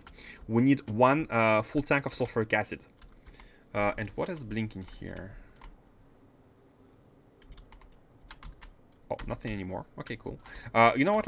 Let's reset the signal here. This is a manual reset, so we have the new request, and we continue producing the antimatter capsules. And once we go there, we shall enable the automatic reset. And the location is here, and we can keep building. Now, one thing with the antimatter is we want the ship delivering it to be able to output all of the antimatter somewhere, and then grab the products. Grab the products. And the idea is that. And one thing we need to decide how to do is like we need to request the products themselves, right? Because sometimes we might need ingots, other times we might need the plates. So we cannot just or can we fill like 3 of them with ingots, 3 of these with plates, and just drop off, because we need to be able to drop them off. If we don't have enough available storage at Novice orbit, this spaceship might just be stuck there.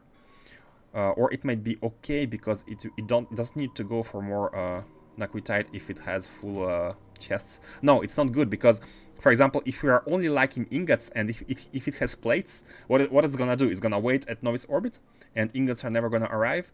So yeah, we need a dynamic request. We need a dynamic request, and the idea is that we also need to be always inputting items.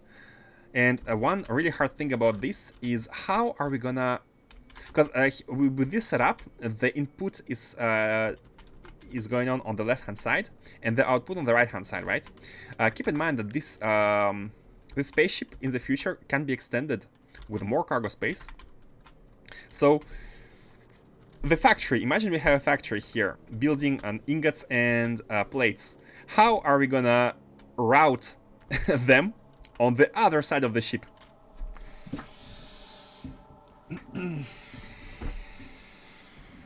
Yeah, that's a bit of a challenge right now with the current layout. Now, what we can do is we can load and unload from the same side. Why do you want to have mixed spaceships? Hey, we are paying the price of lifting from Novice. we might as well grab some resources while we're at that, right? Oh wait, speaking about your semi-alternative option, If we go ahead and make naquitite processing there,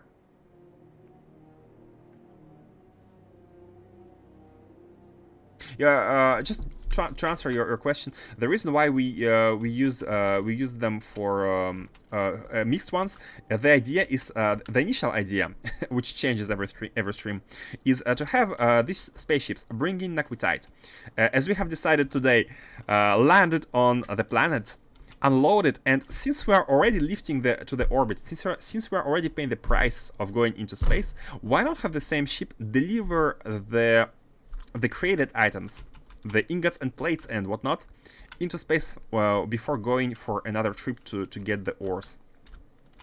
It's gonna lift up with the containers which are empty, which is a waste. Let's fill them. Let's not pay for this price twice. Right. So that's the idea behind the mixed spaceship. Now, should we have the processing elsewhere? Now, one thing which bothers me a little bit of having a Vitamelange planet is that we're going to be relying on the local Vitamelange resources.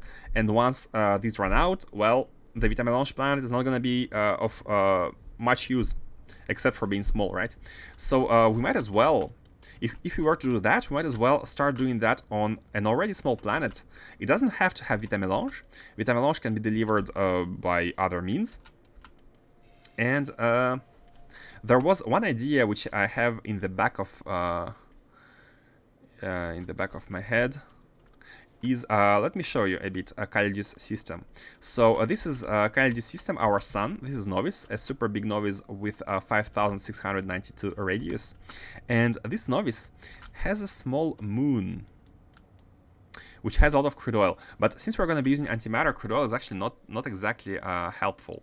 I was thinking about making like a rocket hub, right? Because we have a lot of crude oil, and it's a small moon. It's only 944, and rockets can lift off from here without any issues, because it's a lot of crude oil. Now, if we're starting to use antimatter, then that doesn't matter.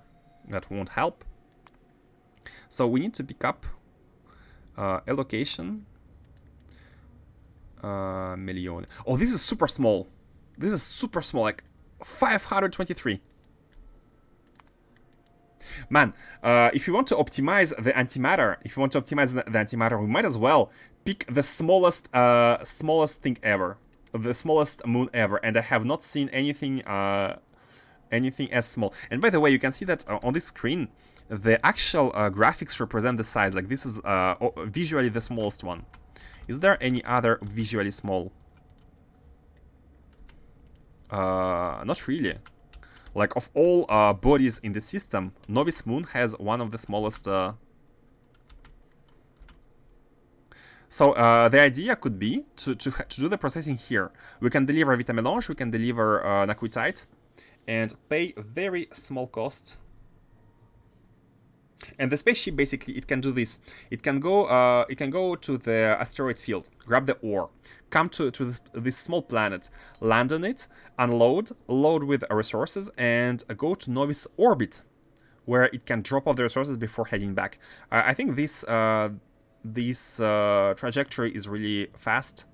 Like, spaceships shouldn't have a problem making this distance, right, to Novice orbit. But again, because if you do the hub, we don't need to have this ship doing these 2 trips. No, actually, yeah, same reason. We don't want it because it lands on it.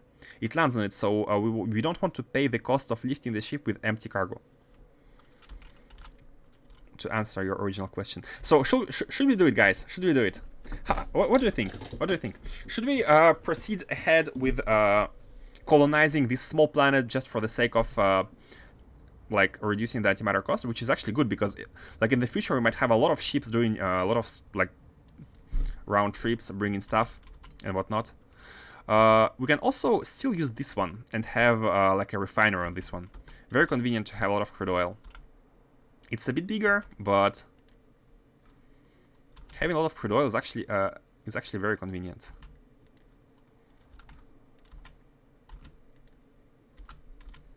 Yeah. Like to have local oil products. Let's have a look. Let's see how it looks like. It looks like yeah, it's a paradise planet.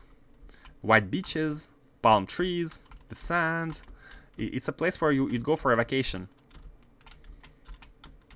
You know, chilling on the beach next to the antimatter factory, which might explode any second.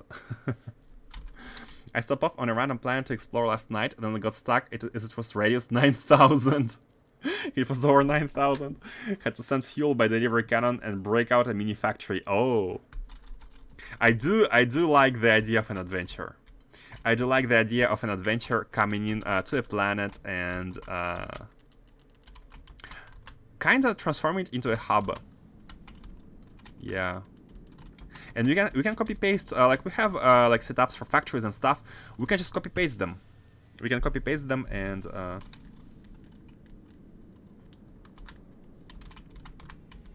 but one thing to do, one small thing, like we have if you do that, we're slowly gonna be switching the infrastructure, right? Or is it just for Naquitite first? Like I don't want to be to be redoing everything. I'm gonna be honest. But if we stop using rockets and start using spaceships, that might be something to consider. Like it's gonna be completely different setup, like completely new, completely fresh, and we might want to not. Yeah, we might want to say goodbye to Novice at this point. Like, I mean, not goodbye. Like, Novice, like, this infrastructure is not gonna go away. It's still gonna be functional and used to have rockets shoot resources to the orbit, of course. But for new stuff, such as like new processing stuff or a better improved chains, we can use spaceships and set up new things there. I think it's a nice idea. I think it's a nice idea. And we can also try to plan out a base layout which is better than what we have now with a global grid. Oh, guys, designing a global grid with the rails and with everything. It sounds really nice. Small adventure.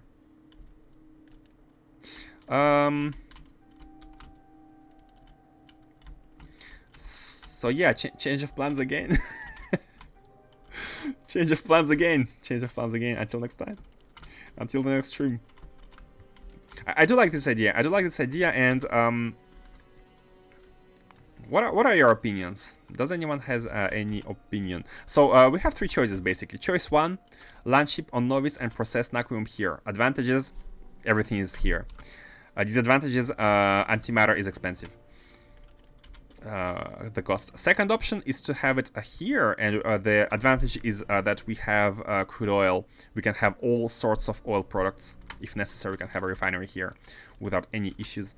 And advantage, adventure.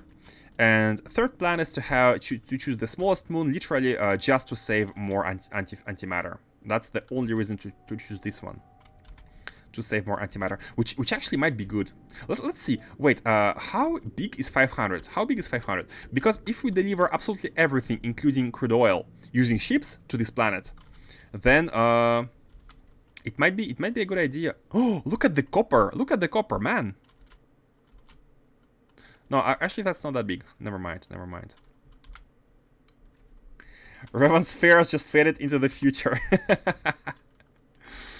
500 might be very small, by the way.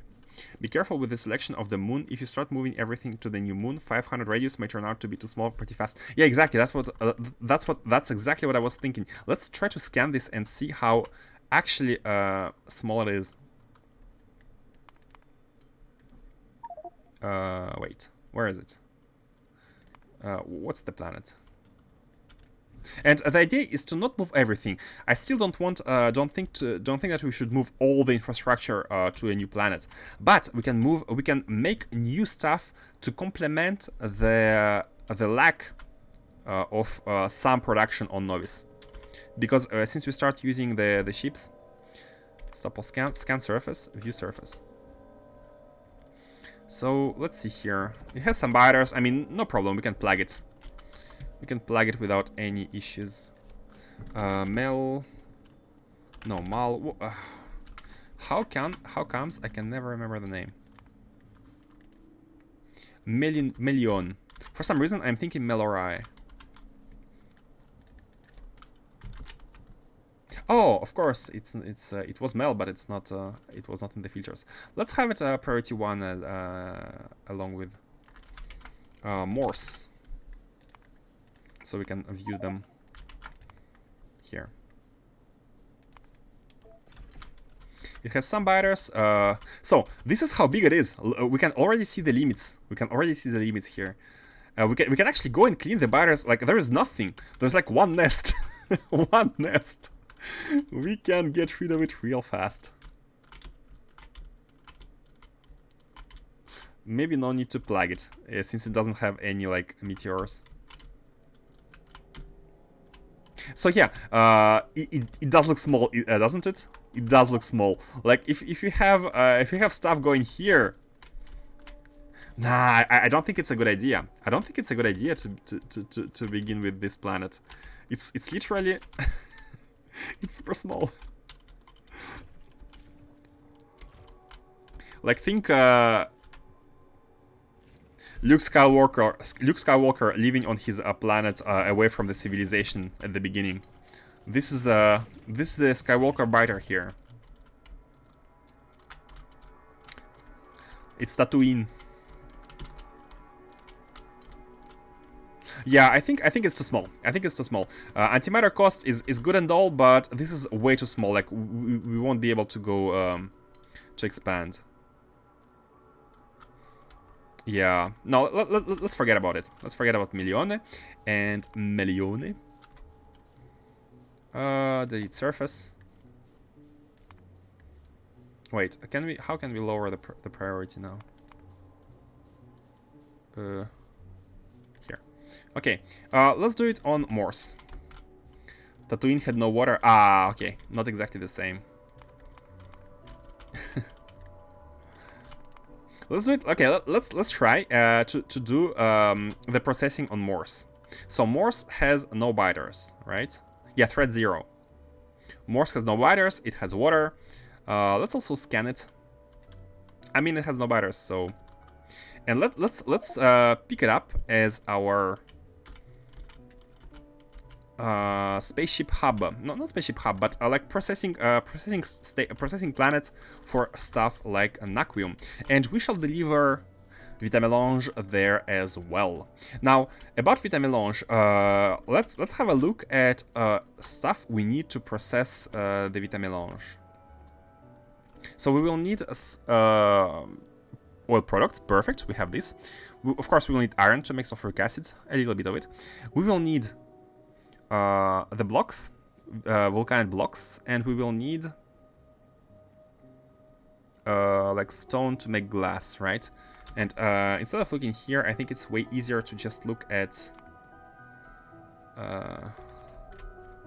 just vitalic acid chain. This needs so yeah, stone and oil products plus. And that's it. Hold on a second. We don't need anything else. Just stone, iron, and Vitamelange, right? Yeah. What's the iron situation? I mean, we will need to bring everything. And if we were to do that, if we were to go on this adventure, then we would need. I think the first thing to do would be to already start making a hub for all different kinds of spaceships, which are gonna be arriving with resources. Like make a refinery, and make a mall, and make a hub for spaceships with bringing in the core resources. We can mine out this initial patches. I think we can mine this out. There's too much water, man. Why should there be so much water? A little bit of uranium and a ton of crude oil.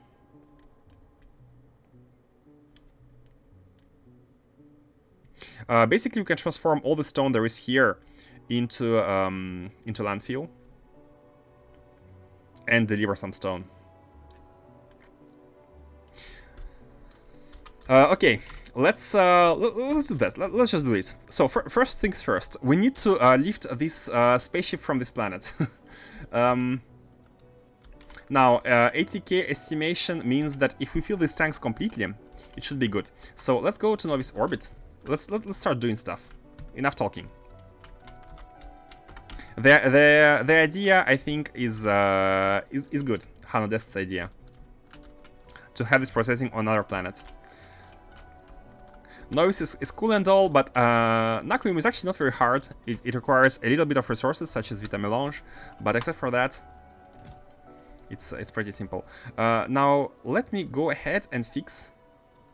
Delayed? Wait. Why is it delayed?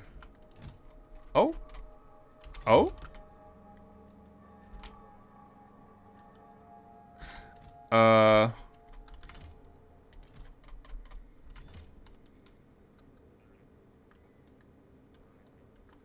Oh, hold on.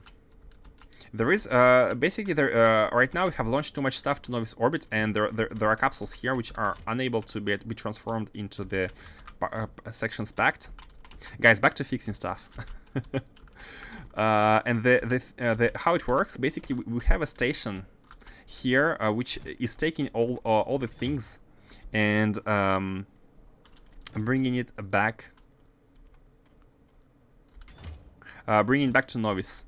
Unfortunately, it's not working. Okay, let's go there and let's fix it. Let's fix it there. Where is all the space stuff? Where's the space? Did I drop it in space? Let's check.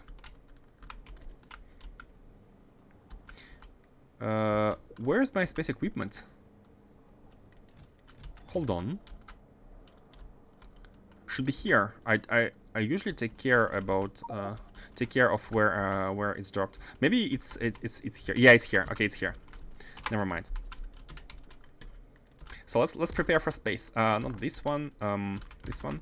Drop all the novice stuff, which includes. I need to remember we have productivity models here for next time. Drop model stuff, novice stuff. Disable logistics just in case. Oh. Oh. Into this one. Bam, bam, bam, bam. Let's leave this ship from the ground first. Landfill is cheaper than space platform. True, that is true. That is very true.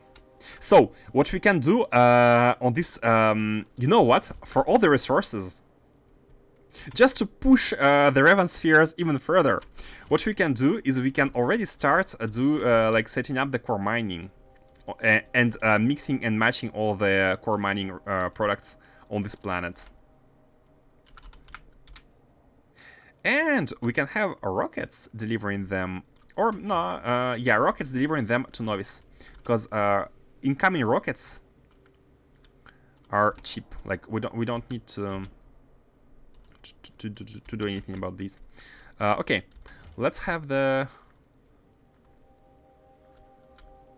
Oh, these ones. Just checking what should remain here. I mean, a bunch of items, right? These. Yeah, that's fine. So, change of plans. But yeah, colonizing another planet is something I have been thinking recently. About not recently, it's something that has been on my mind for a while. For the rocket costs initially, but now if we switch completely to antimatter and spaceships, which is the end game stuff, we might as well go ahead and proceed with this idea.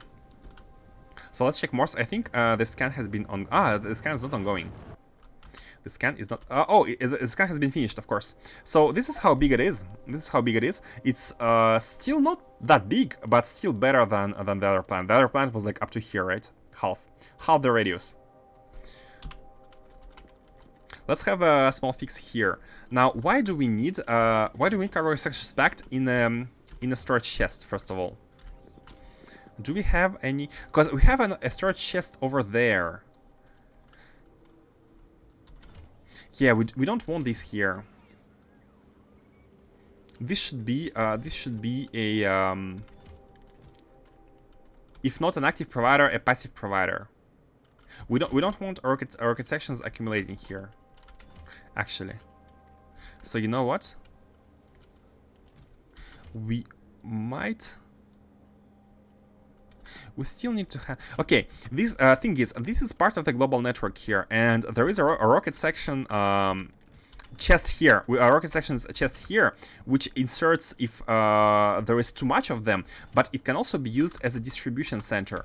So what we can do is we can transform this chest into a basic one, and we can set a small what are you doing? Hold on. Small. Not this one. Come on. Small condition that when the contents of this chest go above like 450, when there's too much of them here, we can basically put them in an active provider, and then they're gonna be brought all the way there. And that is gonna still keep the chest with the sections, and leave the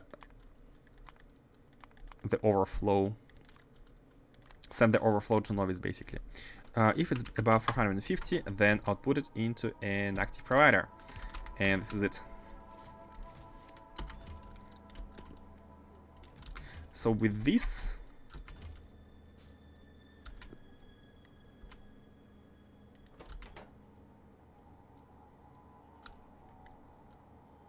wait, how was it working? This was one of the first automations. I have no idea what I did here. Make a blueprint of your novice base and overlay it on Morse for comparison. Oh, I think blueprints have limits. I think blueprints have limits. Not sure if it's gonna be possible. Imagine the lags. Oh my god. It's not gonna be working. It's not gonna be possible. Processing.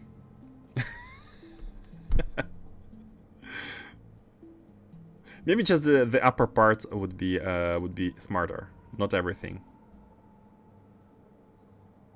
Still processing, guys. Okay, it's done. Oh my god. Should we save?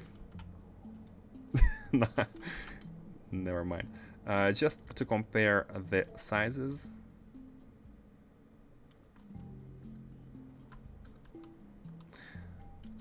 My processor is suffering right now.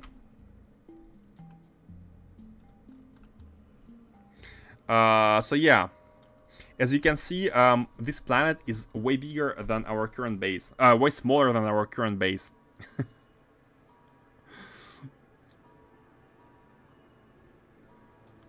But as a hub for small processing, like additional processing, especially like logistics heavy processing such as Naquium, or the core mining setup, it could be good. We can have, if needed, we can have like rocket shooting stuff from Lovis to here. The idea is not to recreate a base here. The idea is to make a location where we can use productivity models and spaceships leaving from without paying too high of a cost. And that's it.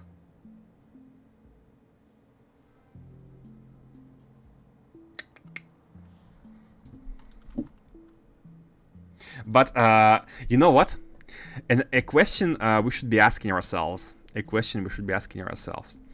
UPS-wise, is it better to increase the production of antimatter and its resources and still use Novice, or have a full like full-fledged factory working on another planet, which would not replace but be here instead of these costs? UPS-wise, which one is better? Because if we can just scale the production of stuff and use Novice. But then again, imagine we have spaceships like for everything, like delivering all the ores and etc. etc. Yeah, I think Novice doesn't sound attractive, like at all. If you increase the activity, lifting, landing, etc. etc. Okay, let's forget about Novice and let's continue with the plan. Of course, let's fix this. So what's going on here? The idea is that we should be outputting the sections here, but we should be packing them. I don't think we want to be storing these unpacked like that, especially not in the provider chest. So what we want to do here is, oh, these are the new ones. Oh, there's a request going for these. I think these need to be adjusted to a better logic. Oh, I don't. Next question, what is the antimatter cost launch from Morse? Well, it should be at least 5 times as cheap, right? Considering it's 5 times as smaller, but it might be more than 5 times cheaper. It might not be more than 5 times cheaper. So we don't know. Let's test. Yeah, let's go there and let's land it. Let's land on it. Let's compare. Let's compare how it goes. I think it's better. Let me fix this real fast. How can we fix it? We need to get rid of the cargo sections here. We need to pack them, first and foremost. We need to pack these. And for that, I think the best solution, not the best, an easy solution would be to have a small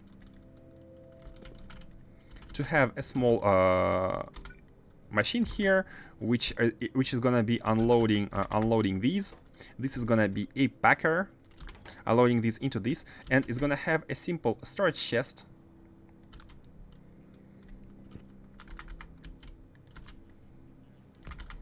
And look at this, bam, bam, bam, bam, bam, bam, bam, bam. Every single item of the logistics network, which is gonna be filtered to be this one. Why material fabricator cannot find its place? Let's remove these and let's put these here. Okay, now it should be good. Material fabricator, it doesn't have its filter for some reason. Yeah. Okay. Oh, and there was one robot delivering the remains of an asteroid in this chest as well. That's fine. Let's grab them. Okay. This is now fixed. These are slowly emptying. What was the? Oh yeah. Antimatter factory. Let's go and do this checklist. Reset logic. We have to do reset logic. Very important. And then let's fly and lift that ship from Novice. We need to deliver antimatter fuel there for it to be able to land, to lift off.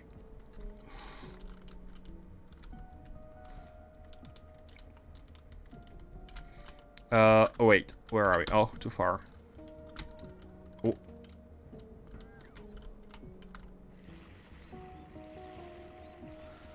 Oh. That's not cool.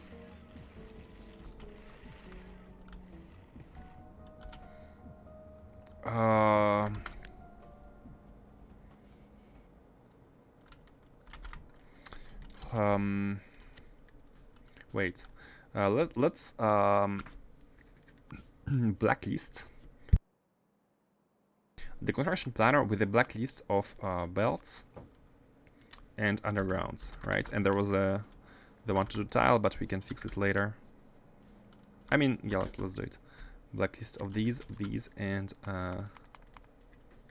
1, 2, 2 tiles here. This one. I think this should do it. Yeah. Okay. Nothing has broken. Now, the thing is, this was a rocket crash, and it was very, very far from the base. I didn't know, from the landing pad, I didn't know they could crash that far. That's unfortunate. Can we put another one of these and like a little bit above, so it can, where was it here? I think it was even higher. Not sure. It was here, right? It was here. Man, that's... rockets are so annoying. So many things to handle. Like, every single landing pad requires you to have a logistics network all around it to handle the crashes. Because there is no way to get rid of crashes. There is no way. Antimatter factory. Where was it? It's here. Reset logic.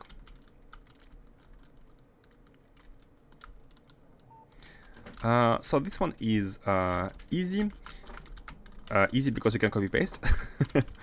Let's take any of these. So the reset logic, it works like that. It checks when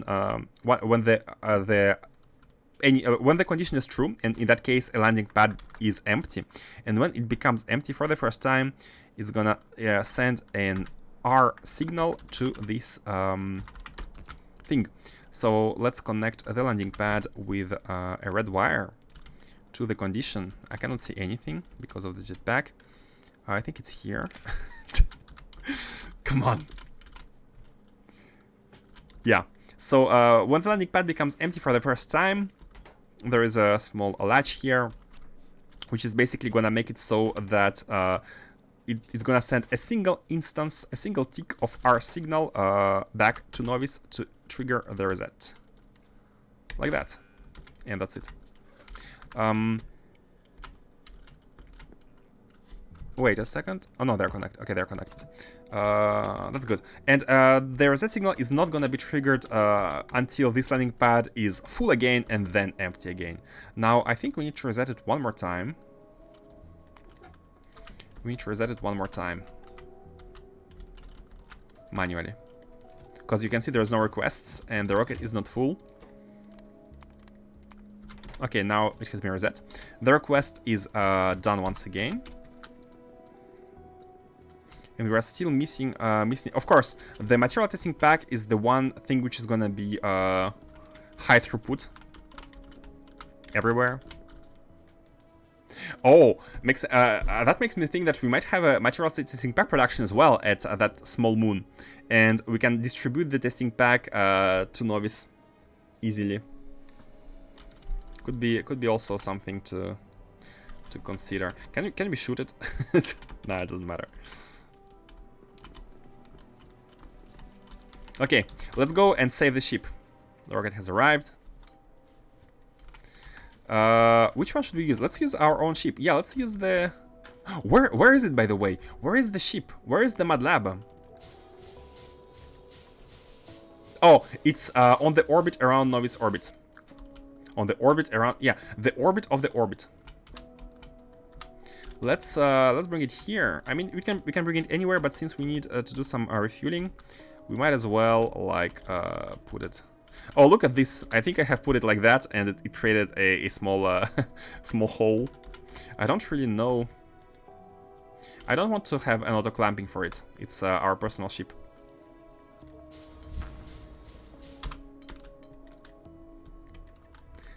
So let's go save the Naquium ship, and let's go check the launch cost from Morse. I'm really curious. So let's remember that the launch cost from Novice is 1,600 and something. Scrap.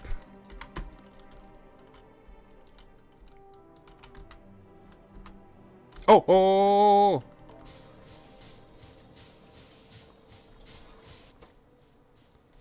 It launched again. That's fine, man. This is I'm guessing this is happening to everyone. The auto launches is something that's happening to everyone. I can't imagine anyone having a fail-safe thing at least until quite far into the automation process. Okay, so we are here. We have 4 tanks, and 4 tanks are enough to lift both ships, because we need 80k for 2,000 integrity to lift from Novice. So I think that should be okay. Let's top them up. Imagine we will need a 3rd ship to save these 2, if my math is wrong. Relying on math. Let's top these up. 50k. Should we, just in case, add one more tank? You know what? It's our personal ship, so we should be we should do what we want. Just in case, add one more tank here.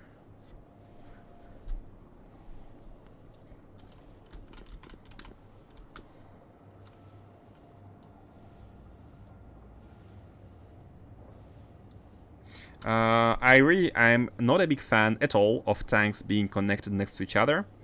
It's something that we have experienced during this playthrough and have realized that it's not a good thing. like why it's not a good thing, because, well, because of this. This is where I realized it's really bad. Like the flow can be very bad from one side to another in this chain. So I try to avoid it, but here, like, we have only 3, so it's acceptable. And besides, it's a spaceship, so there is not enough like place to place pumps everywhere. It's not ideal. Not ideal. Okay, I think we can go. Let's launch, and let's anchor to Novice. Let's actually go to Novice first. Engage. I think we might want to redesign a bit the ship in order to add more engines to make it faster. Did you see that? Wait a second. We did have some traveling. We did have some traveling between the orbit and the Novice itself, and we did shoot some asteroids in the process. That means that a small box traveling from the planet to orbit still needs lasers to shoot asteroids, or like a shield, right? It's not as simple. I thought it would be instant, but that's fine.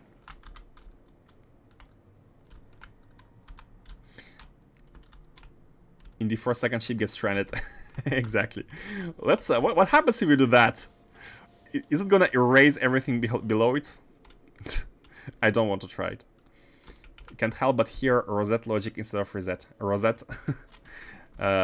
Apologies for my accent. You have full right to make fun of me.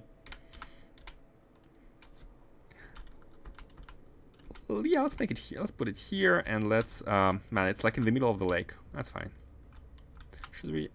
Yeah, let's do it like that. Confirm. Hey! Hey, brother! How are you doing? Oh, I should have put these close to one another. Okay, it's gonna be tricky. We need to go around without touching it. Since we're on Novice, by the way, how about using the Novice undergrounds? Oh, we don't have them anyway, so that's fine. Do we have landfill? We can't have it. And now, guys, this is gonna be a demonstration of the beauty of the advanced fleet handling mod, because we are able to use the minimal amount of landfill. You know what? Let's actually have this one go. I can't go above because of this. We need to bring it here, and we also want a pump. Yeah, we will need to use more than 4 at all cases.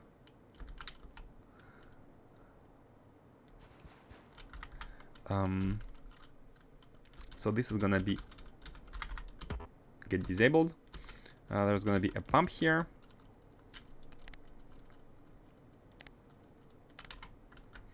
We will. Huh? Oh, because of this one. Oh, I made a mistake. It should be 1 tile below. Okay, we do need a we do need some landfill. Fortunately, we have landfill here in a chest.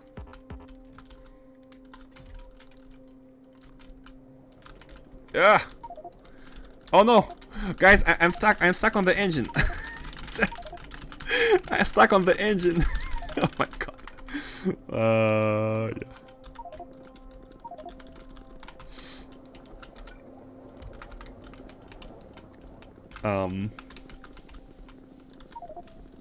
Oh, come on. Okay. This is a bit annoying. I wish when the spaceship was landed, it wouldn't be an issue. Or at least outside the walls, but I don't know how to implement it. Use jetpack to escape. I couldn't. That's the issue. I couldn't use jetpack there. I couldn't use the jetpack because I was considered to be inside the ship. I was trying to press it, but you see that it was saying like cannot fly inside. That's the whole issue. How are we gonna bring it?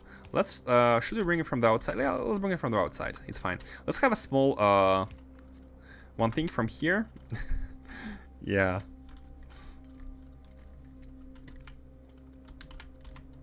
And now all we need to do is have one and 1, and that's it. Only 2. Man, I hate the fuel graphics which block the view completely. I cannot build on landfill. But this one could. Guys, it's a demonstration of advanced fluid handling. Bear with me, bear with me. This one is okay, but this one is not okay. Okay, no demonstration. We shall do it the old school way. Come on. Pam pam. Pam pam. Okay. Old school way. Oh, it has been a while. It has been a while. Okay. Pumping in the fuel. And hoping that both of them are going to be able to lift. By the way, is it the same? 1365. Because the integrity is far from 2000. I mean, it's not far, but it's not as close as this one. Yeah, it's strictly the launch energy. It's the formula based on the maximum stress. The integrity, basically. It has to be. So now, now we have to wait a bit more. Let's check the. Let's recalculate. Oh, we're good. Oh, we're good. And we are above 80k. Yeah, we're above 80k. We are good. We can launch. By the way, what's the status of? We still have 46 canisters. Yeah, perfect. Let's launch. Let's make sure we disable every single. Yeah, we don't have any information about destinations here, so it's perfect. And you shall go to novice orbit. We need to refuel it there. And let's go back in the ship. Man, it's so satisfying to see these like take off and launch. Let's remove these. And this one should be able to do. Yeah, look at the energy. It has a ton of it. Novice orbit. So let's see how. What does it take to go from novice orbit to novice? I mean, from novice to novice orbit. So how many asteroids do we meet? There is a bit, a little bit. Okay, so a very tiny bit. So a couple of like one laser might do the trick. Might do the trick. Let's get to that one. No, not this one. This one is it's actually not very good. It's a ship to save the, but it needs to be improved a bit. It's the ship to save the destroyed ships. Where is the shoveler? The last one, the goat face, the demon, the devil.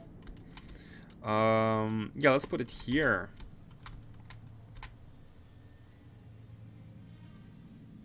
Should we put it? Nah. Yeah, let's put it. Let's put it here. And with this one, I'd like to go refuel and then go to Morse and check the launch fuel, launch energy. From novice, it was 1,300 with this ship. Let's refuel a bit. Refuel a little bit. Man, it's so cool to play around with spaceships. Man, why didn't I do it earlier? I'm stubborn.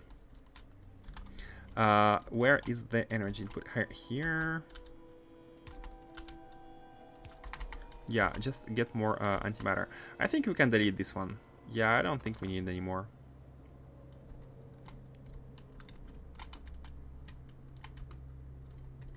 And we shall go to that planet.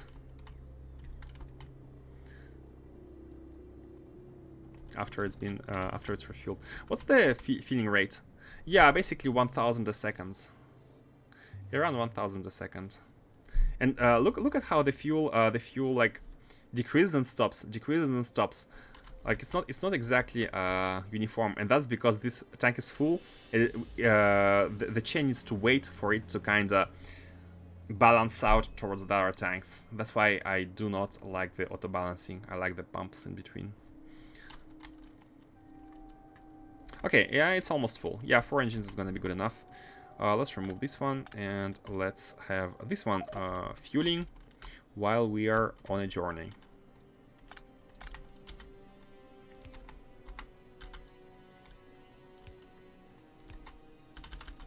So basically, what we're doing now is we are scouting. We're going to be scouting the new planet, and we shall be checking whether it's suitable for our expansion.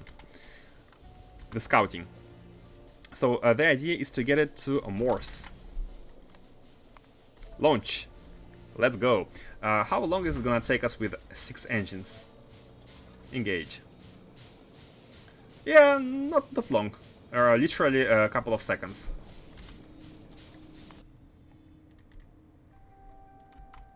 Yeah, it's next next door. It's funny how the moons are on a line. One would expect that moons would be like in orbit and you would go almost same distance to one another. Okay, we are here and let's land. Let's land. Anywhere. Towards the middle. Let's destroy some rocks. I'm gonna check whether the rocks are destroyed after landing. Oh, and the water is filled. I mean, the water won't be filled, but rocks might be destroyed. Cool. Now, lift off speed. Lift off energy. 300. Guys, it's 300. And Novice was 1300 for this ship. So it's a bit less. It's not 5 times cheaper. It's less than 5 times cheaper. Considering that the radius is more than 5 times bigger, the launch energy is less than 5 times cheaper.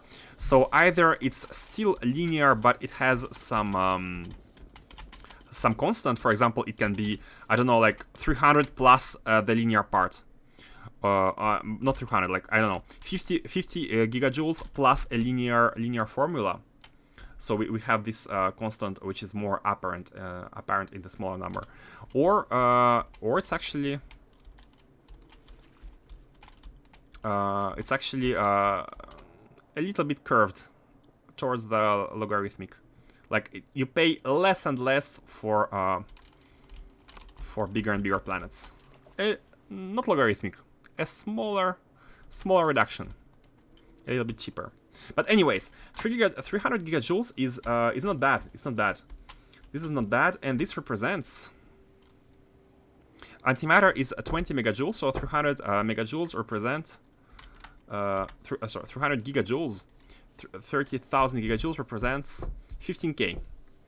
One tank is 50k, and we pay 15k. We are going to be paying 15k antimatter to lift off from this planet, and let's check how much resources that is.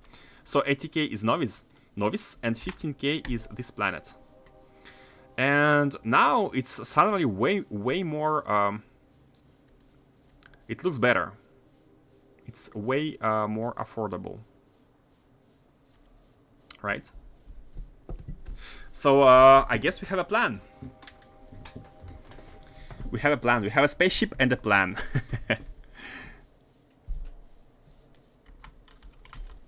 So what kind of resources can be mined from here, and what should we bring? We have some small patches of iron. Like there's one of 1.5 million.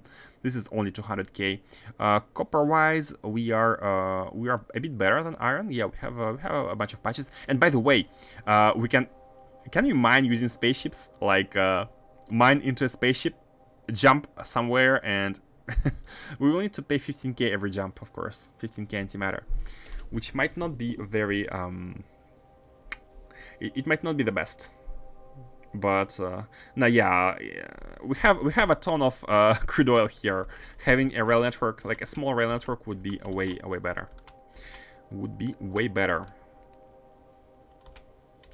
And we're gonna I'm gonna try designing a not a city block, but still a kind of a grid with train rails through the grid. So we're gonna try and design something which is very useful for construction, for like a global network everywhere, like a squared global network everywhere, but still with using trains and having some factories. A new idea in base layout.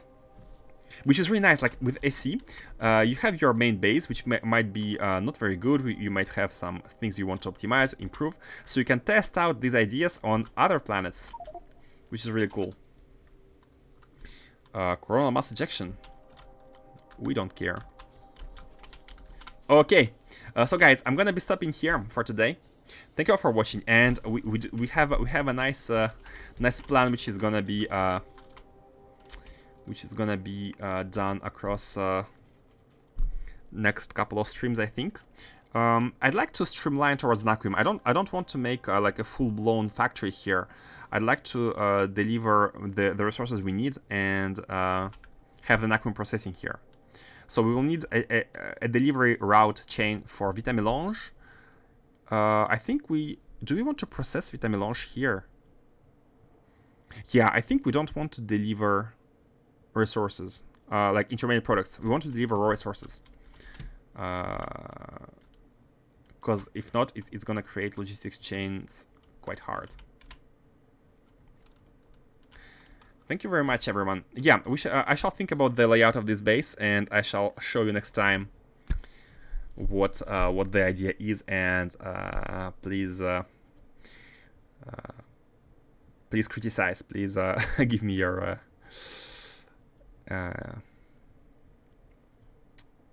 thoughts. As I know, the stream has a bit of delay, so when you say final goodbye, give it 20 seconds before ending so people see it. Otherwise, the stream ends before the buffer plays out. Ah, I see, I see. Okay, yeah. So,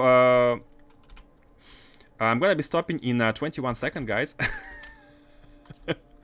Invest in landfill now. Yeah, good idea. Good idea. Let's go for the landfill.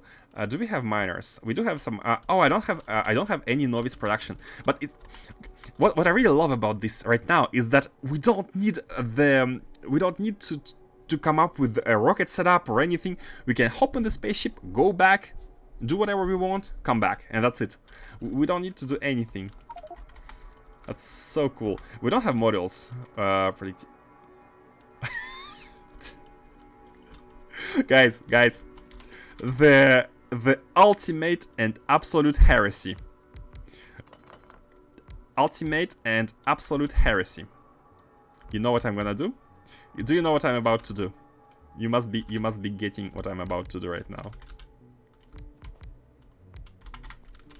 Using level 9 productivity modules in the stone miners.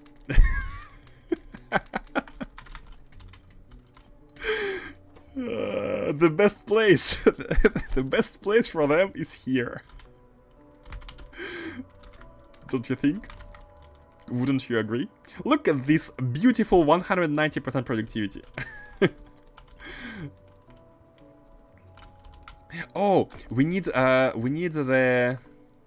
energy. Do we have any madman? We need energy for that. Do we have any? No, we don't have them or the ray. We need to go and restock on some items. I wanted the ray receiver.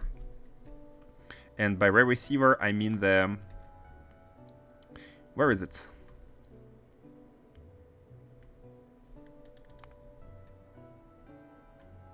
Here, this one. This thing, energy beam receiver. Make a real industry moon. Might as well pave it in concrete. Oh, that's a good idea.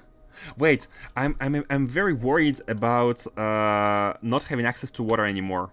Because we cannot, if you landfill everything, we're not gonna be able to get the water. Maybe we shall leave maybe we shall leave it with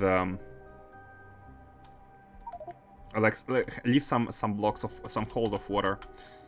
Huh. I'm very scared to landfill the water because we never know when we need it and we never know how, and it's really annoying. You don't have water placement? No, I don't. That's the thing. But maybe I'd like to install a delandfilling mod. Yeah, I'd like to be able to remove landfill. I'd like to be able to remove it and move it around, and just so I don't have to worry about how and where I place it. Because when I start to worry, guys, you might have noticed that when I start to worry, like the factory isn't growing. When I start to worry, I'm lost in thoughts and I'm afraid to make a mistake. So I think just for the sake of it becoming good and good fast, I think it's best to install like landfill remover mod. There's one that prevents water fill on waterless planets. Aha, the cheaty one. You do that too? Okay. So I hope no one has any complaints about me installing this delandfilling mod. The only reason, nothing about cheating. The only reason is to not be worried about like putting concrete and be worried about not having access to water anymore for the future. Okay, so can we have anything? Can we have energy going? We can't have energy from here. Oh, we have the emitter here. We have the emitter here. Why are we worried? We have the emitter here. We can have as much heat as we need, and we have a ton of water ice here. What's the heat right now? 9,000. Yeah, it's good. You know what? Spaceship provides energy. Like, who needs energy when spaceship can provide it? Man, that's amazing.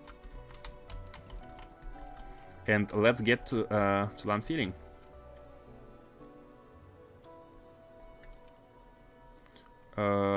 Oh, and I don't have any construction stuff. Like everything novice is of course on novice. This one doesn't fit here.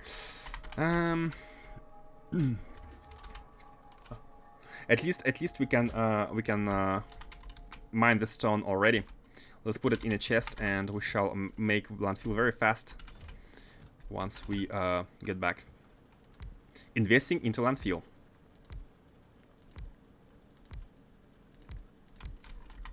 Wait. What's a little more blasphemy? Slippery slope.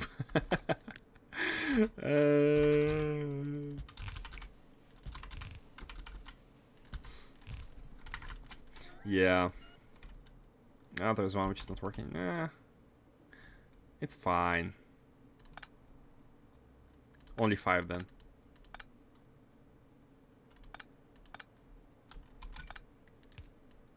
Only 5 to make it symmetrical. Okay. The stone mining is going on. Actually, we're gonna leave this planet, so the stone mining is gonna stop, or it's not very useful. Okay. Let's. How much stone do we have? About 400k, including productivity. Okay, guys. I will be leaving. I hope it's enough time for the buffering.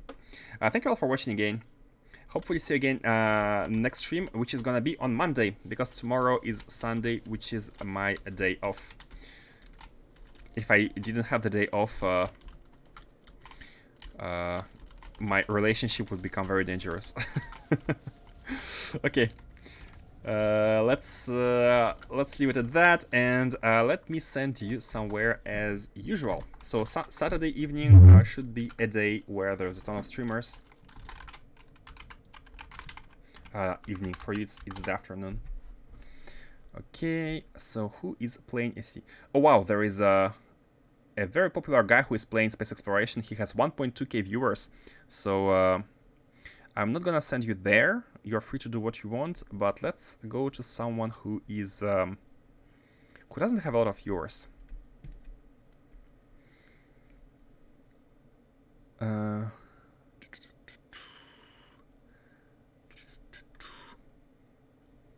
Actually, that's not that many players compared to the usual. AFK Factorio. The factory builds itself.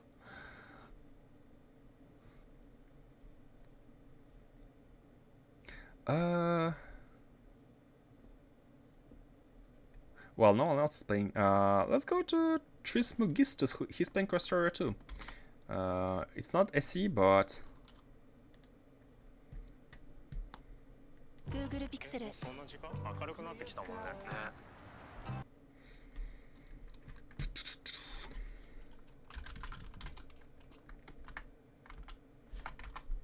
Okay, the raid is starting.